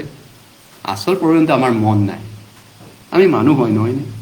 আমাৰ ইচ্ছা নাই, আমাৰ মনৰ সমস্যা আছে, বেলেগ সমস্যাতকৈ। গতিকে 1 পিতৰলৈ গৈছোঁ, শেষত 4 অধ্যায়, 1 পিতৰ 4 অধ্যায়, 1 পিতৰ 4 অধ্যায়, 1 পিতৰ 4 অধ্যায়, 1 পিতৰ 4 অধ্যায় 10 আৰু 11 পদ, শেষ বাইবেল পদ আমি পঢ়িছোঁ। 1 পিতৰ 4 অধ্যায় 10 আৰু 11 পদ, 1 পিতৰ 4 অধ্যায় 10 আৰু 11 পদ একেলগে আমি পাঠ কৰিছোঁ। আহক একেলগে পাঠ কৰিছোঁ। প্ৰতিজনে যেনেকৈ যি অনুগ্ৰহৰ বৰ পালে, তেনেকৈ তাৰে ঈশ্বৰৰ বহুবিধ অনুগ্ৰহ ধনৰ উত্তম ভঁৰালীৰ দৰে তোমালোকে পৰস্পৰে সেৱা উচৰ্গা কৰা। কোনোৱে যদি কথা কয়, তেওঁ ঈশ্বৰৰ বচনসমূহৰ দৰে কওক। কোনোৱে যদি সেৱা উচৰ্গা কৰে, তেন্তে ঈশ্বৰে দিয়া শক্তিৰ দৰে কৰক। এইদৰে যে সকলো বিষয়তে যীশুখ্ৰীষ্টৰ দ্বাৰাই ঈশ্বৰৰ মহিমান্বিত হয়, তেওঁৰে মহিমা আৰু পৰাক্ৰম সদা সৰ্বদাই হওক। আমেন। গতিকে যীশুৱে ৰাজত্ব কৰক মোৰ জীৱনত। যীশুৱে মোৰ জীৱনৰ ৰাজা, প্ৰভুৰ প্ৰভু। তেওঁ ৰাজা হ'ব, মই ৰাজা হ'লে নহ'ব, নহয়নে? এই মণ্ডলীৰ যীশু ৰাজা হ'ব লাগিব, মই ৰাজা হ'লে নহ'ব। এই মণ্ডলীত যদি কয় চেয়াৰমেন ৰাজা, চেয়াৰমেনৰ ঘৈণীয়েক ৰাজা হ'নি, সেইটোতো নহ'ব। যীশু ৰজা হয় আমাৰ চবৰে, আমি চবেই প্ৰজা হয় তেওঁৰ, আমি তেওঁৰ চবেই দাস হয়। গতিকে আমি তেওঁৰ পৰা যি শক্তি পাইছো সেই অনুসাৰে তেওঁক সেৱা কৰিব লাগে, বাইবেলে কৈছে। তেওঁ দিয়া শক্তি ৰোমিয়া 12 কৈছে, যাক যি পৰিমাণে ঈশ্বৰে বিশ্বাস দিলে, মই ঈশ্বৰে দিয়া অনুগ্ৰহৰ দ্বাৰা পৌলে কৈছে, মই তোমালোকক কাৰা আদেশ দিছো, যাক যি পৰিমাণে ঈশ্বৰে বিশ্বাস দিছে। আছো এনেকা এটা ফটো দিয়ে পেপাৰত, এনেকুৱা আছো, এনেকুৱা ধৰণে শ্লোগান দিয়ে না, কিবা মটো এনেকা চিগনেলটো, আৰু আছো এনেকা ধৰণে। গতিকে ঈশ্বৰে এতিয়া চিগনেল দিছে, ঈশ্বৰে যাক যি পৰিমাণে আপোনাক বিশ্বাস দিছে সেই পৰিমাণে গম্ভীৰ মনেৰে বিবেচনা কৰক। উপযুক্ত বিবেচনাতকৈ নিজকে মহান বুলি, বৰ বুলি কোনেও নিজক বিবেচনা নকৰক। মোক ঈশ্বৰে যি বিশ্বাস দিছে মই সেইটোৰে কাম কৰিব কৈছে। আপোনাক ঈশ্বৰে যি দিছে তাতে সন্তুষ্ট হয়, তাতে আগবাঢ়িব কৈছে। নবীনে বা ডেকাদাই নবীনক হিংসা কৰিলে নহ'ব। যাক ডেকাদাই, যাক ঈশ্বৰে যি দিছে সেই ডেকাদা তাৰে আগবাঢ়িব লাগিব, ঈশ্বৰ সেৱা কৰিব লাগিব। নবীন ভাই যি ঈশ্বৰে দিছে তাৰে আগবাঢ়িব লাগিব। আমি কাকো হিংসা কৰিব, অহুৰা কৰিব দৰকাৰ নাই, কাৰণ মোৰ আৰু প্ৰভুৰ মাজৰ কথা এইটো। মোক যি দিছে মই সুখী, সন্তুষ্ট। তেতিয়াহ'লে মই কাকবাই ডিষ্টাৰ্ব কৰাৰ কি প্ৰয়োজন আছে? ঈশ্বৰ য'ত আছে মই তাতে সুখী, সন্তুষ্ট, কণ্টেণ্ট। অন্য বস্তু থাকিলে তাৰে সন্তুষ্ট। এই সংসাৰলৈ একো লৈ অহা নাই, ইয়াৰ পৰা একো লৈ নাযাওঁ, প্ৰথম তিমথিয়ত কৈছে, হয়নে? গতিকে ঈশ্বৰে যাক যি পৰিমাণে সেই মানে তেওঁ গভীৰ মনেৰে বিবেচনা কৰক। গতিকে ৰোমিয়াত পৌলে কৈছে, প্ৰথম কৰিন্থিয়া 15 পৌলে কৈছে কি বুলি? মই যি হৈছো তেওঁৰ অনুগ্ৰহৰ কাৰণে, যি হৈছো তেওঁৰ কাৰণে হৈছো। কিন্তু সকলোতকৈ মই বেছি পৰিশ্ৰম কৰিলো, তেওঁ শেষত কৈছে। কিন্তু মই কৰিলো নহয়, তেওঁৰ অনুগ্ৰহে কৰিলো। তাৰ মানে কি? তেওঁক ব্যৱহাৰ কৰা মানুহ কেইজন আছে ইয়াত?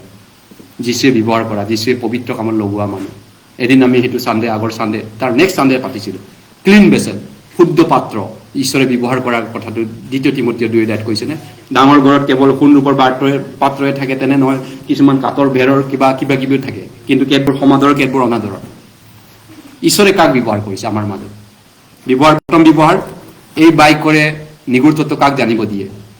এই বাইকৰ নিগুৰটোৰ কথা কাৰ আগত প্ৰকাশ কৰে? চবকেতো জানিব নিদিয়ে। পঢ়ক, শুনিবা, নুবুজিবা, যীশুৱে কৈছে। পঢ়ি থাক, নুবুজিবা তুমি। দেখোতে দেখিবা, বিশ্বাস নকৰিবা। কাক ঈশ্বৰে দিয়ে? সেইটো আমাৰ কাৰণে বৰ ইম্পৰ্টেণ্ট। ফাৰ্ষ্ট, ঈশ্বৰে আপোনাক দয়া কৰক, ঈশ্বৰে সহায় কৰক, প্ৰাৰ্থনা কৰক। মৰমীয়াল পিতৃ, আমি অপতে যোৱা ভেড়া আৰু পূৰ্বে পাপী লোক আছিলো, কিন্তু তোমাৰ দয়া, কৰোণা, কৃপাই আমাক বচালে প্ৰভু। এতিয়া আমি তোমাৰ